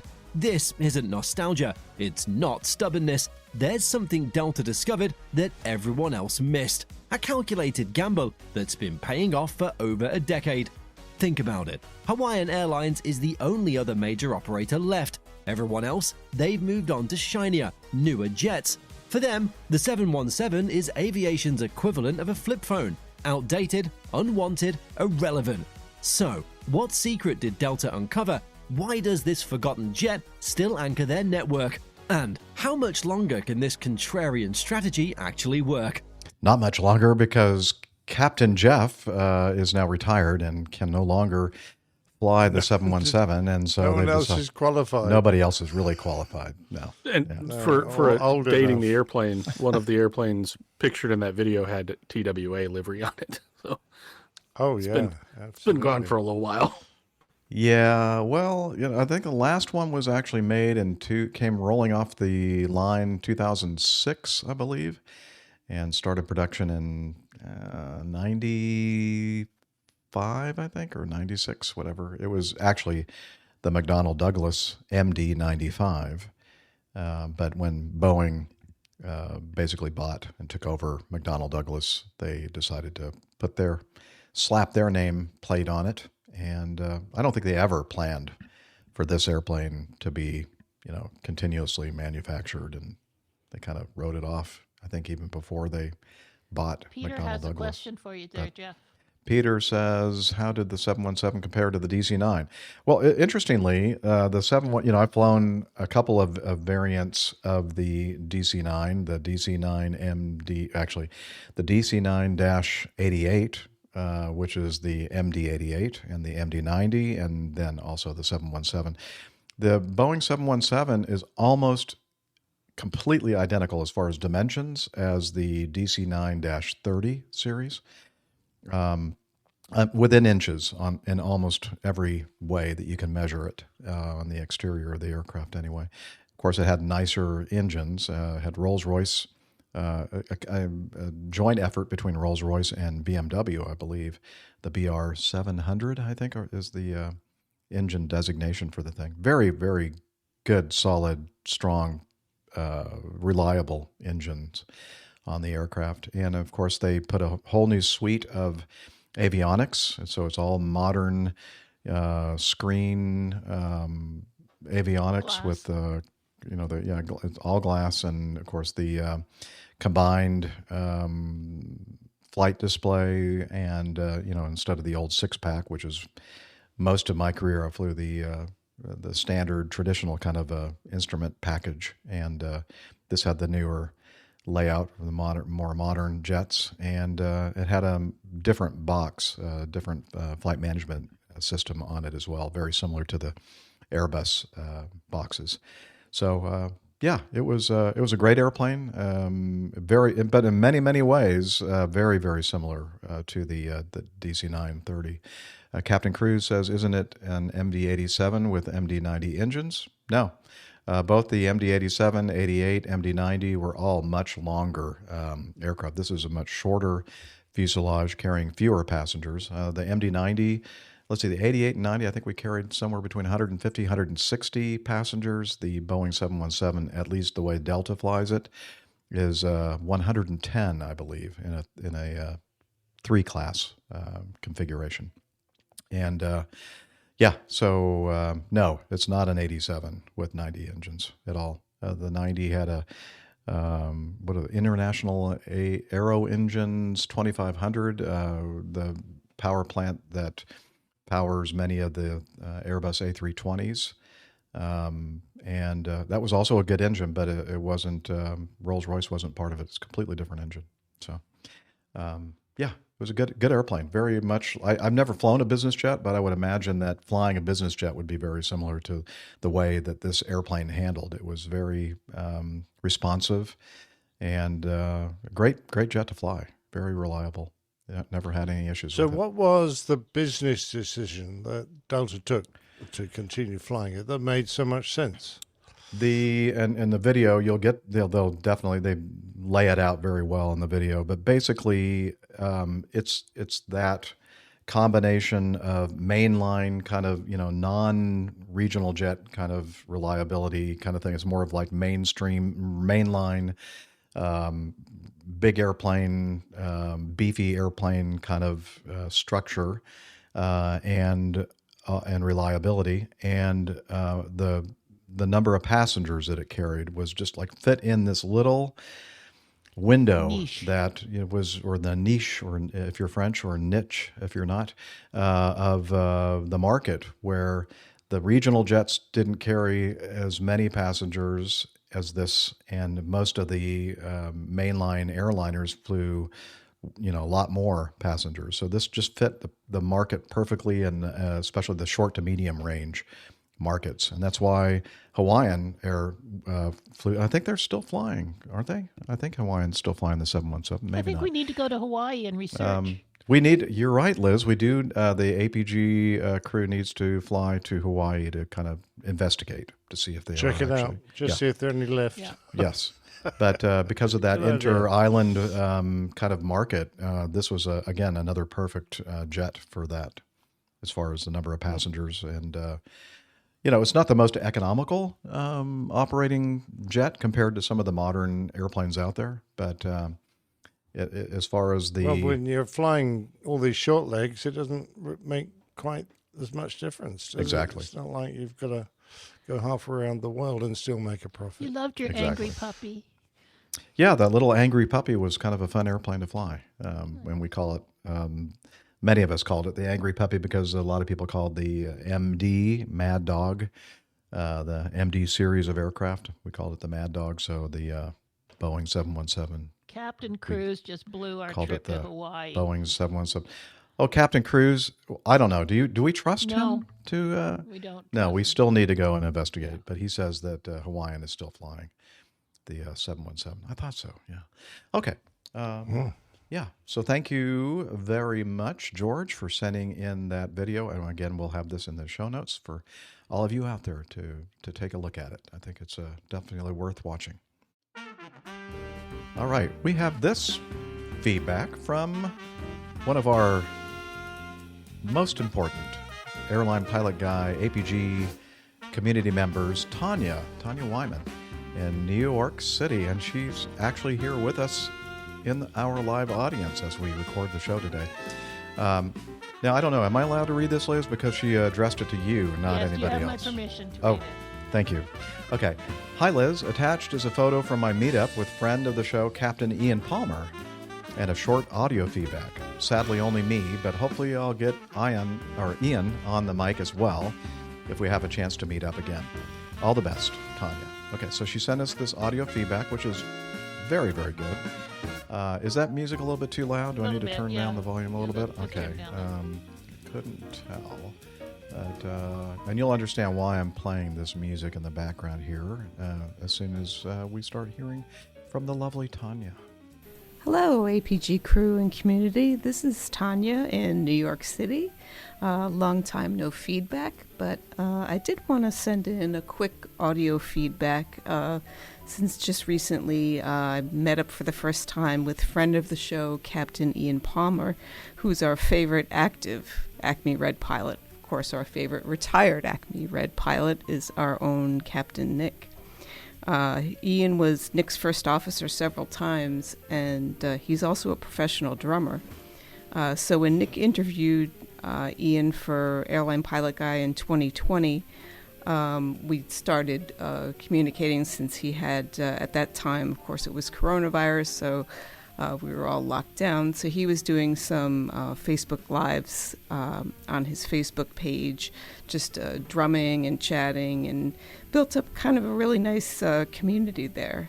So, like I said, we had been in touch since that time, but just never had the opportunity to get together before. So now finally the opportunity presented itself. So we got together at a nice, well, not nice, not fancy, but the food is very good, Spanish restaurant, Bo Korea, which was interesting because he actually did his flight training in Spain, in Jerez, I believe is how it's pronounced. It's not how it looks at all. It's Jeres, but it's pronounced Jerez. Correction, it's actually Jerez, and I think it's pronounced more like Jerez. So just to get my accuracy back up to at least 50%. So that is where he had gone to school, so was obviously familiar with that kind of food. And also I found out that he also knows Captain L because they had both flown for Monarch at the same time. So just a little update on what he's been up to. He's now a training captain at Acme Red. And so he splits his time between the sim and flying the A350, training in both places. And I mentioned that he's also a professional drummer. He actually released his first album last year called About Time, which is instrumental jazz. It's really, really good. You can find it on streaming if you're so inclined, and there's a higher quality version of it for purchase on Bandcamp. And he's currently putting the finishing touches on his second album, also instrumental jazz. And I was privileged enough to get a pre-release version of it, and it is fantastic. I mean, it's so great. I'm so impressed with it. I'm really blown away. So hopefully that'll be out soon, and for anyone that's so inclined, you can check that out when it comes out. So that's just the quick update. We had a really nice time chatting, and totally super nice guy. Really very cool to finally meet up. And hopefully next time, if we do get a chance to get together again, I will promise to make a recording. It was just I didn't want the pressure this time, and it's fiddling around with the devices and such. So that's the update, and all the best to the crew and the community. Take care. Thank you so much, Tanya. Very nice job on the audio, and the audio that you hear in the background is from that album that Ian Palmer produced, About Time, back in 2024. And we're going to have a link to his webpage, and we're going to turn off that music. It's great music, though, great instrumental jazz. We'll have all that information in our show notes, but that reminds me so much, Captain Nick, I don't know how many years ago it was that you had an interview series with Ian, which was just amazing. Fantastic. You probably want to tell us a little bit more about that. Yeah, I can't recall the show number that it was on, but Ian has such a fascinating life, and I found him such a sincere and remarkable man to overcome the challenges of his life. And I won't spoil it for anyone who hasn't listened to those, who wants to go back and find that podcast again, the interview with Ian Palmer. But ever since I first met him, our very first introduction, when he very clearly explained his background and the challenges he faced, and he wanted me to be aware of his situation, I really just started to admire him so much. He's got a remarkable strength of character.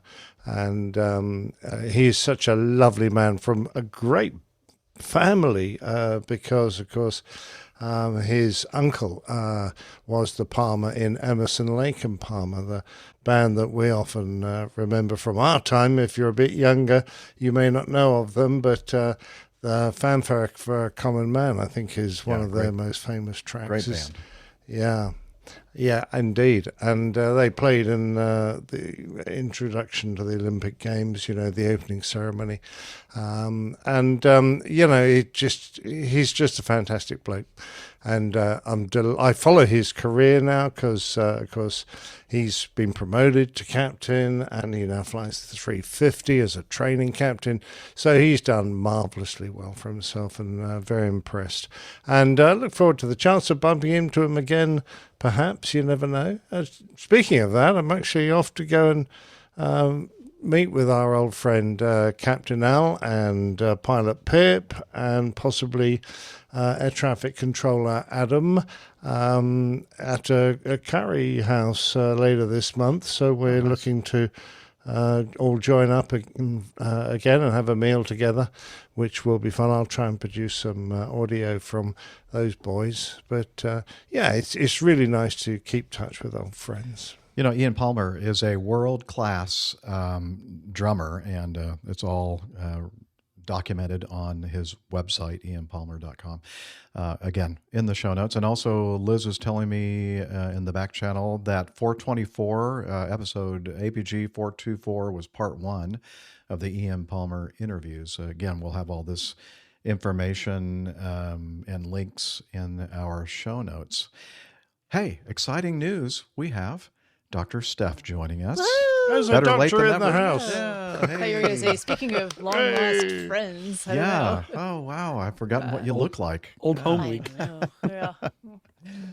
What have you been up to quickly before we do any more feedback? Steph? Working. It's just all Working? work all the Okay. time. I'm sorry, it's not anything exciting. Although Nothing I just have exciting, to make it coming up? through tomorrow, and then I am headed to Chicago for the weekend for the Chicago Marathon. So that is exciting. It'll be a very nice break from work. Has been challenging the past couple of weeks, mostly because of a software change that we've undertaken as a practice, and it's it's just. Were you a part of lot, this decision making stuff? Like tangentially. Okay.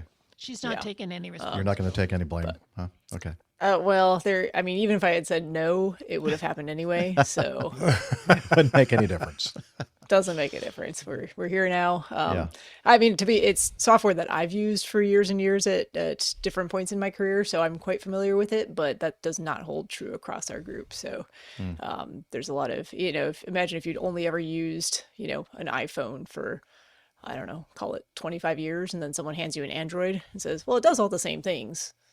Just But you better. A little bit figure out differently. where and how, and I mean, kind of get the idea there. So it does all the same things. It's just the interface is different, and the menus look a little different, and the customization aspects are different. So we'll get there. It's all good. Just some longer days and whatnot. But looking very much forward to heading up to Chicago for the weekend. Looks like the weather's going to be great. Maybe a little on the warm side for running, but I've actually been doing quite a bit of running recently as well. So that's feeling good. So hopefully it's a good weekend of racing. I'm going to see a lot of friends and family and eat some good food. And Speaking of feeling good, we always feel good when you're with us here on the show, Steph. So We do. I appreciate that. Glad Thanks you for made making it. time. Yeah. You didn't say that when I showed up. Yeah, there's a reason. We didn't even recognize you when you showed You up. got the hint. We love you, AJ. You know we do. We do. Mm-hmm. Yeah. All right. But Can you put your hat back on? I don't actually have one handy, believe it or not. It's a very strange experience for me. Steph is the proto co-host of the APG, right? Mm-hmm. Yeah, she That has is true. the highest seniority of anybody. Yeah.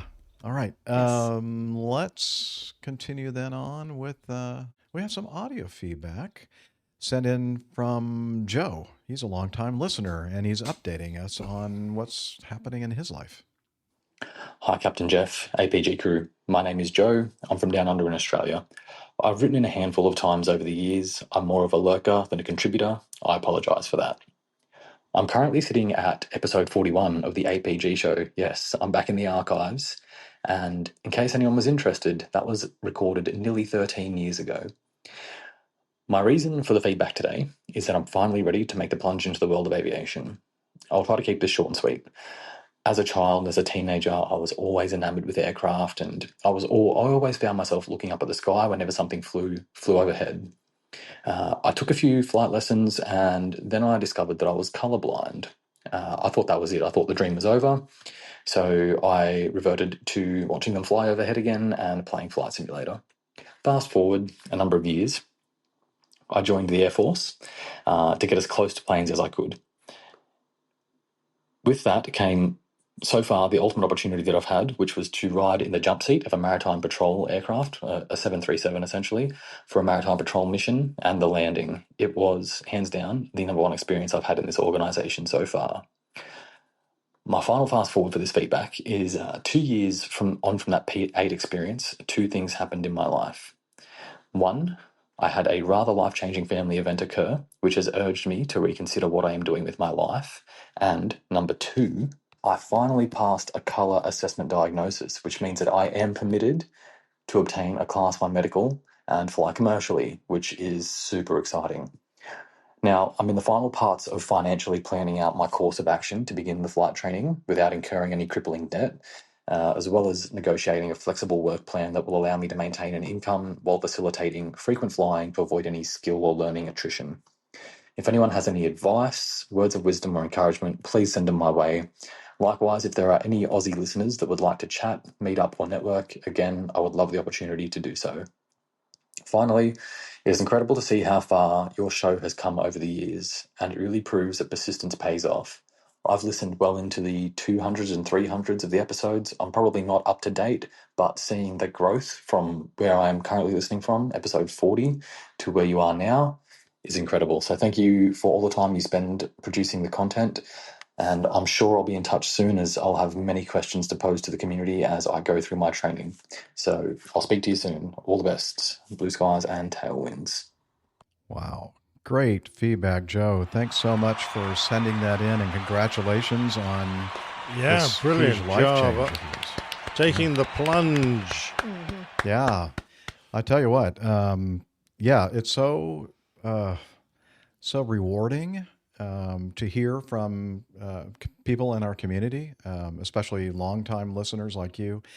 And we are very excited for you, and we really are excited to hear more from you, and you kind of take us along in your journey. And not only can we as co-hosts help answer questions, but our wonderful community is just amazing. The live part of our community here every week with us as we record live, and also the greater community as a whole, all around the world. And yes, we do have listeners in Australia and New Zealand, but many in Australia. In fact, Steph can verify that. She's met many of them on her recent trip down under.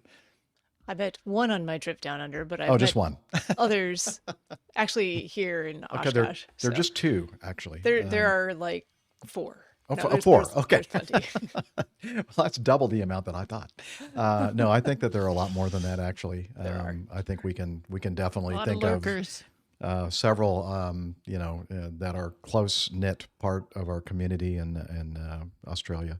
So, that'd be great if you guys could do an APG/aviation podcast meetup down there. That would be awesome. Would love to hear about that, and maybe eventually one day, head down under myself and be part of one of those great meetups. Episode 40. Wow. 13 years ago. That is, it's pretty incredible. So we've grown like a fungus now, Jeff. We have grown like a fungus. Yeah. It just, I would say one piece of advice for Joe is don't go too far into that whole financial investigation of what you're about to do, because it's just really depressing. Yeah. Might get discouraged. Fair enough. Yeah. I know. Just, pay for things as they come along. It's fine. Don't think ahead too much on that part. But definitely send us updates, progress. I'm sure having gone back and listened to all of these shows that have been produced over time, we've had listeners do that, and I think that's directly inspired other folks to take the plunge themselves, and hopefully you can be one who does that for someone else along the way.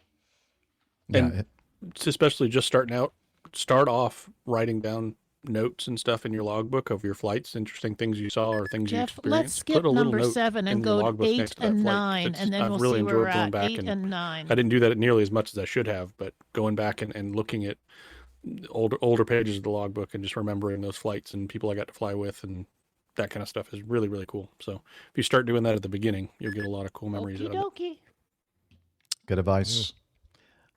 All right. Well, as I said, thank you so much for taking the time to record the audio. It's always great to hear the voices of our community members, and it's exciting to hear that we in some small way contributed to this amazing career change of yours.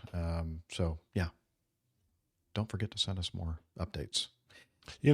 Something else, Jeff. I'm delighted now that modern medicine is making a pathway for people who were previously would have been diagnosed and never had a chance to become a professional pilot.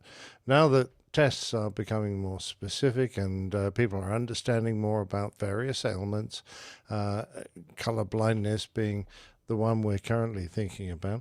I think it's fantastic that people are finding a way to get around these issues and still pursue their dreams. So good luck with that, old chap. I'm I actually really that rooting topic for came you. up with a patient of mine today who wow. I think had it, he was older now, but in his youth wanted to be a pilot. His father had been a pilot, but he was colorblind, and that was the end of that back then. But we actually were talking about how the tests have changed these days, and maybe it'd be worthwhile doing some assessments just to see.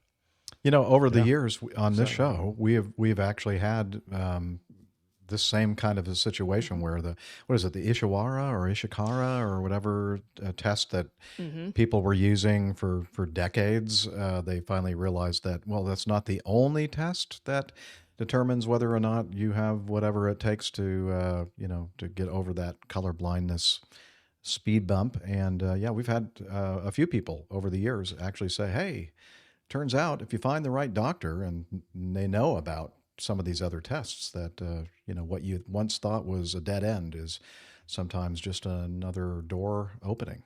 And so thank you. Good point, Captain Nick. I meant to mention that and I completely forgot. So maybe people listening right now to this show, this episode, might go, what? I thought that I could never be a pilot because of my color blindness. You should look into these other alternative ways to get tested. So yeah, that's awesome. All right, we're going to go to number 8, feedback number 8 from Kevin. And the title of his feedback is Air Canada Strike. Hello, APG crew. I have a question regarding pilot crews out of base when the flight attendant strike happened. Being that just about all of Air Canada mainline and Rouge flights were canceled for days, what happened to pilot crew who were out on layover or about to fly back to base? Being that pilots were not the ones striking, does Air Canada have to place all of those crews, which I can imagine is a lot, in hotels? Okay, so do they have to place all those crews? That could be quite a large number of people in hotels, and how would it affect their contractual days off if it fell into those days? I know none of you have worked for Air Canada, probably don't know much about the contract rules, but maybe you have seen similar circumstances at your airlines. As I keep listening to the older episodes, I find myself getting more infected with the syndrome. I currently listen to about 3 episodes a day. Ooh, wow. Oh, this one has it. What do you do during the day besides listen to our nothing? shows? That's like 9 hours of your day. He no longer has any friends or family. His pets have left. He was released from his job. Yeah. Work's not a problem anymore. Nope. Wow, 3 episodes a day while I'm at work, plus my 1-hour drive each way, so catching up quick. It's great to hear the introduction of some of the community members, which have been around a long time, and really feels like I'm getting to know them as I listen. Thanks for all you do, keeping me entertained on my long days at work. Thank you. Oh, he's still working. Thank you, and take care. And I think, Captain Nick, you wrote back to him directly. You want to share that with us? Oh, I certainly did. Yeah, and I reached out to my secret contact within that company, within Air Canada, to try and answer Kevin's question. So, Kevin, this is what I got back. No names, no pack drill, but they said the company committed to get everyone back to the airport of origin. If the return crew were ready to fly home after the strike deadline, they would operate home. The crew that was away from base after the strike deadline were either deadheaded back on company equipment or on alternate airlines that could accommodate them.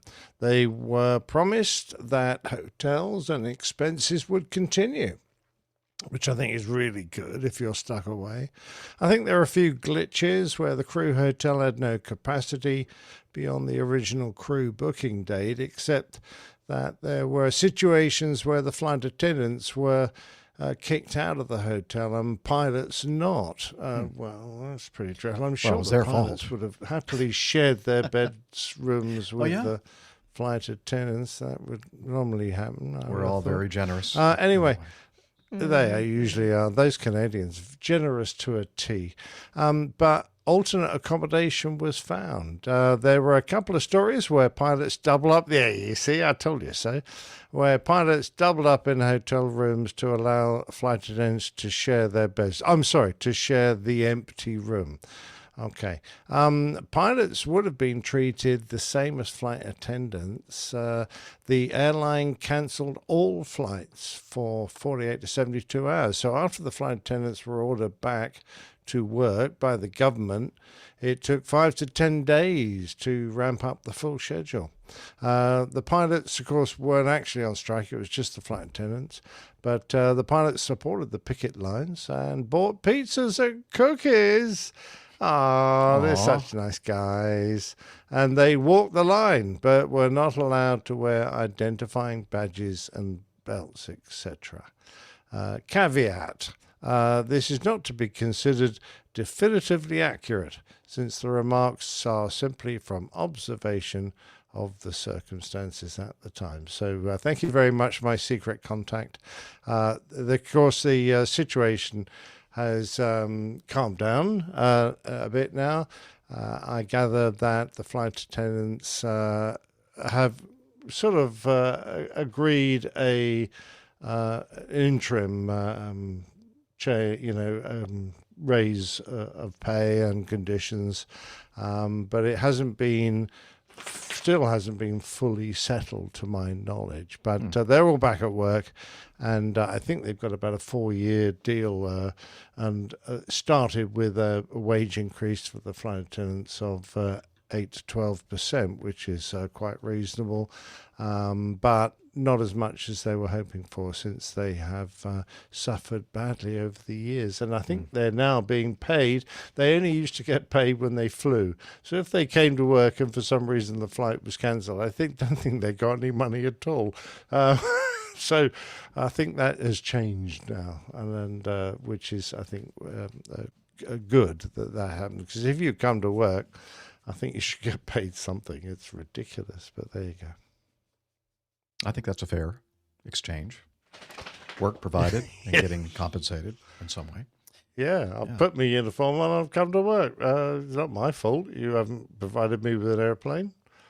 I think it's pretty true. I know that with Air Canada, I think the same kind of situation happens in the airlines here in the U.S., at least the majors that I know of, that if we're experiencing that same situation at Delta, we would have been provided for hotels for as long as necessary, or some type of transportation back to our home bases. So I think that's pretty common practice. Yeah, there are stories of airlines that actually went bust, and it's amazing how the industry as a whole suddenly comes together and helps people out. Because when an airline suddenly closes its doors, and has enormous bills that haven't been paid, etc., all their equipment normally gets confiscated, where it is round the world. And there are stories of crews being stranded, thousands of miles from their home and with no way of getting home. And other airlines have, made seats available and just flown them home for free, which is fantastic when it happens. All right, we're going to end with this from Markus Volter, ejection seat introduction. You'll remember we talked about an incident involving an F-15. Somebody was taking some kind of a special ride, not a fully qualified, as far as we know, person in the F-15 back seat, and as they were taxiing out for takeoff, they ejected themselves from the aircraft, and so Markus decided to contribute a little bit to his experience with flying in an airplane with an ejection seat. He said, "Long time talk, no see. Hope you're doing well. Listen to your discussion about the guy who ejected himself out of the F-15. When I flew in the F-16, with the Thunderbirds, by the way, I didn't have to do any practice around the ejection or the jump or the parachute landing at all. Wow. They just presented a 15-minute PowerPoint about how to do it." Okay. Totally sufficient training. Yeah. That's okay. Also speaks to the likelihood of, not the likely. probability that's going to happen. Yeah. Exactly. So it's quite likely he didn't get a very deep introduction to ejecting. I know that some air forces do it differently. For example, in Germany, you have to practice the landing fall Wow. Now that's going above and beyond, I think. Actually getting out there and doing the PLFs, parachute landing fall exercise and practice and that kind of thing. But that could really help save some broken bones, if not more. Okay, by the way, this is Markus again. By the way, after the F-16 in 2019, I am now continuing my military flying career with this L-21B. Okay, Liz is showing the picture that he sent in on the video, and we'll have it in the show notes as well. Is that a bird dog or something? Yeah, it looks like a bird dog. Isn't that what that is? No, that's way smaller than a bird dog. That's that's cup sized. Huh. All right. Okay. It's a former Dutch. What is it then? Do you know? It says it's a former Dutch Air Force aircraft that has a special permit to continue using the paint scheme, even though the real registration, Papa Hotel Echo November Juliet, is practically invisible. Yeah, what we can clearly see is another registration number that was historical, I'm imagining. Anyway, he said it's lots of fun. And so is this Marcus's own private airplane? No, I haven't been keeping up. Interesting. Not sure. I know he's been doing some Looks flying. like he's it's just a doing Super Cub. some. It is. Yep. It is a Super Cub. Yeah. Looks like he's just practicing some air-to-air photography by the looks of it. Oh, okay. Okay. Nice. All right. Well, Too you should nice, check. You should check out the pictures, dear listeners, and by going to the show notes. And thank you, Markus, for kind of keeping us. Markus, for many, many years, did an amazing podcast, engineering and science podcast called Omega Tau. And he did like different language versions even. I mean, talking about a lot of work, and they were all very highly produced. In fact, his podcast featured this amazing pilot in the Royal Air Force who flew F-4s in the Royal Air Force. Some dude named Captain Nick Anderson, something like that. Yeah. Anyway, so that was my introduction to podcasting. That's right. That's how that was the slippery slope where it all began. Yeah. Right? Yeah, So, indeed. Markus, being a pilot himself, mainly glider pilot, also tended to do mostly aviation-related kind of shows. But I learned a lot about a lot of different types of things, engineering things, by listening to his amazing podcast. So I'm sure it's out there and everywhere you can get a high-quality podcast called Omega Tau. It is, and I don't know if you can still get his book or not, but I was looking over at my bookshelf. Oh, yeah. I do have it. I have the Omega Tau book. It's Once You Start Asking, I think. Yeah, I think so. Yeah. Mm-hmm. Good stuff. Yeah, he has a brain the size of a planet. There's no doubt about it. He's one of the smartest pilots I've ever met. And his podcast on string theory just had me tied in knots. Oh, boy. Wow. And this is what you deserve in your head. Interesting aside. Okay, before we're about to wrap it up. ahead. But an interesting aside here. I met with Markus as he was making his way back home to Germany, and he was coming through Atlanta. I believe he did the ride with the Thunderbirds somewhere up in, I think, Indiana or somewhere in the Midwest. And he said to me, and I thought he was joking, but it turns out he was not. He said the entire reason that he started a podcast was that he knew that his goal was always to fly with the Thunderbirds aerial demonstration team. And he knew that they would give rides to like journalists and other, special people. And he knew that, or he had an idea that if he had a podcast, he was the podcast host and founder and all that kind of stuff, and it was a successful podcast, which it was, or it still is, that they might. It's not going anymore. Well, I mean, but it's still a great podcast. Historically. Yeah. I mean, that he would have a chance to perhaps, live out his dream of actually riding in, with the Thunderbirds. And basically after it happened, he thought he was thinking about already like moving on and doing something else. And I thought, I really did think he was joking with me, But it turns out he was not joking. He said, no, that was the reason he did it. And so I love that story. That's a great story, I think. Yeah, I do. Yeah. So Markus is awesome. If you're listening, Markus, yeah, wow, you really great to hear from him. Put out that bar that you set for professionalism in podcasting is something that we don't even aspire to. We don't even get 50% of that, but but there are so many people out there that strive for that kind of excellence, and very few reach it. So we do appreciate the fact that you're still listening to our show. It's nice. Yeah, it's great to hear from him. All right. Oh, yeah. And I do love his photography. I mean, another of Marcus's skills has been recently, well, not recently, I think he's been doing it for years, is as a professional photographer.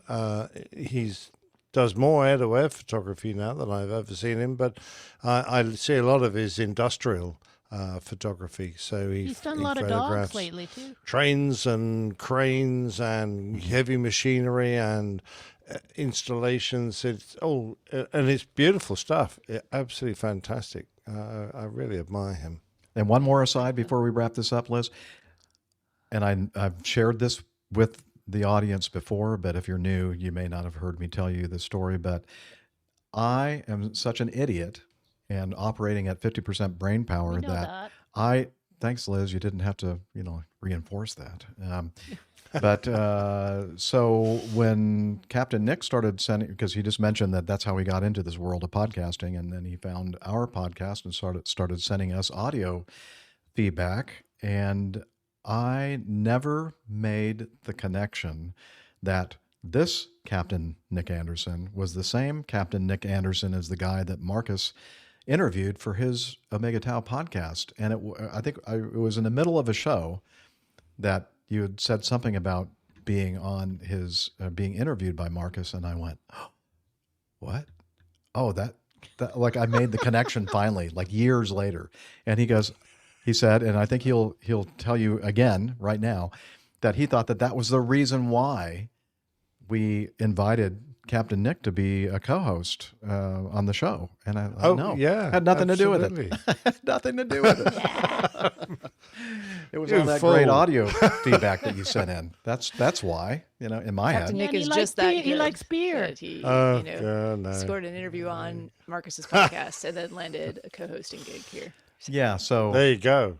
I mean, that sounds like it'd be a great story, but that wasn't the truth at all. No. Yeah. There you go. All right. Anyway, but still, it was my first go, and I thoroughly enjoyed it. He was a lovely interviewer, and it was great fun. And I got the bug. I'll tell you what, being a great interviewer is not an easy task, and very few can do it as well as Markus and as well as Captain Nick Anderson, which we just heard earlier in this show. That first part of that interview with that gentleman in the Royal Air Force, Alan Munro, I think. That's right. Well done. And so it does take a lot of talent to be a good interviewer. That's for sure. So that's why I never do them, or very rarely. So I think now we're going to wrap it up. We're going to point you over to our website, airlinepilotguide.com, where you'll find some up-to-date and largely outdated information, and information about the community and the crew, and much, much more. So I keep saying that one of these days, some of the crew. Some of the crew. Well, the important ones. Hey, so I'll say this right now, AJ. Send me a bio and a picture that you want on a website. We'll take care of that between now and the next episode. That's what I'm going to promise. So if you follow so we're through, not recording until 2026. Well, it may be a while before we have a new show. Anyway, so lots of good stuff on the website, and we are also on social media and Dr. Steph. I mean, that's the whole reason why we have Dr. Steph on the show, because she does such a great had job. to make an appearance on the show, in the fourth quarter here just to tell you about the social media that we do. So there's a couple of options. You can head over to facebook.com/airlinepilotguy. You can also find us on X. We're at APG Crew. Use that same handle over on Instagram to see Captain Nick's weekly show artwork. And you can also check out these live recordings, the video recordings on YouTube, youtube.com/airlinepilotguy. And for a deeper dive into the community, as always, I will refer you to Hillel to tell you about Slack. Yeah, Hillel likes taking showers in bathrooms wherever I am. Let's see if he's ready to tell us about Slack. Can you tell us about Slack? Okay, but I'm dripping wet. That's okay. We're used to it. We've got a lot of towels around here to protect all the electronic equipment. And lean into the microphone and tell us all about Slack. APG listeners, please join us on our Slack team. Slack is a communication, coordination, and sharing platform that works on your mobile, laptop, or browser. On Slack, we share news and ideas. We suggest episode and plain tales topics. We plan events and meetups. To get into the Slack team, please email me at slack@airlinepilotguy.com. That's SLACK, Sierra Lima Alpha Charlie Kilo @airlinepilotguy.com. Or send me a tweet with your preferred email address to @Hillel, and I'll send you an invitation. That's Hillel, spelled Hotel India 11 Echo 1, and see you in Slack. Thanks a lot, Hillel. Jeff, what? Which washcloth is mine? I really wish you would stop moving them. Sorry. Yeah, I like playing little games. Keep him on his toes. Yeah, absolutely. So and we'd also like to thank our producer, Liz, who's reappeared here on the video. Well done, Liz, all the hard Good work. timing. Yep. Oh, we don't hear you. Thanks, Liz. For some reason, you're muted still, I think. There we go. Can I just make a little comment here? Yeah. We still have a lot of feedback to get through, and I just want to apologize if you sent feedback in. We have not forgotten about it. It's here, it's waiting. We've just had a few shows where we didn't get to a lot of feedback, but Feedback it's extra. coming. It Feedback hasn't been special. lost. Yeah, possible. This show was almost a feedback extra. We cut down the news quite a bit. Maybe not enough, Yeah. but Yeah, since we've gone to 2 hours, we just aren't getting to the feedback so much. So, But anyway, just please keep sending it. We love getting it, but we're just not getting through it too fast these days. Yes, we do appreciate your participation in our show by sending us feedback. So we'd also like to thank the people that participated in our live show, in our live audience, we like to call it, our chat room on YouTube. Thank you so much for most of them are here each and every week supporting us and helping us answer questions and a lot of other good stuff. So you should check it out sometime and subscribe to or follow us on social media so you know when we're going to be doing their live recordings. And Neil makes a good point. I don't know if you're going to read his comment. He said that if you're not on social media, you can go to the APG calendar on the website and add it to your own Google calendar. There you go. Good idea. Thank you, Neil.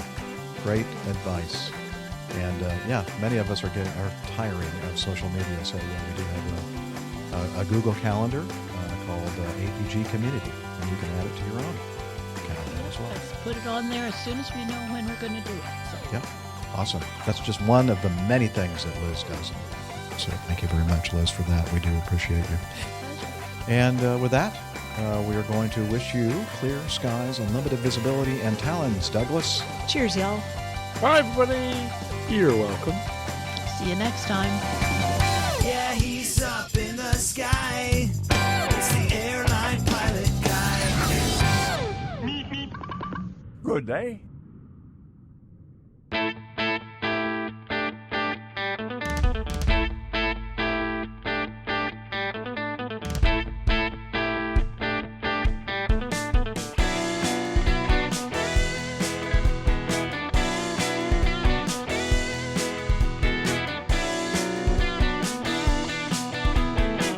I used to be such a good pilot till I started APG. I opened doors for little old ladies. I helped them to their seats. Airline pilot guy, I fly America. Oh, airline pilot guy, he can land in heavy fog. I got no friends 'cause I'm always flying. I just don't have the time. But I can land this old plane. I can land it just fine. Airline pilot guy,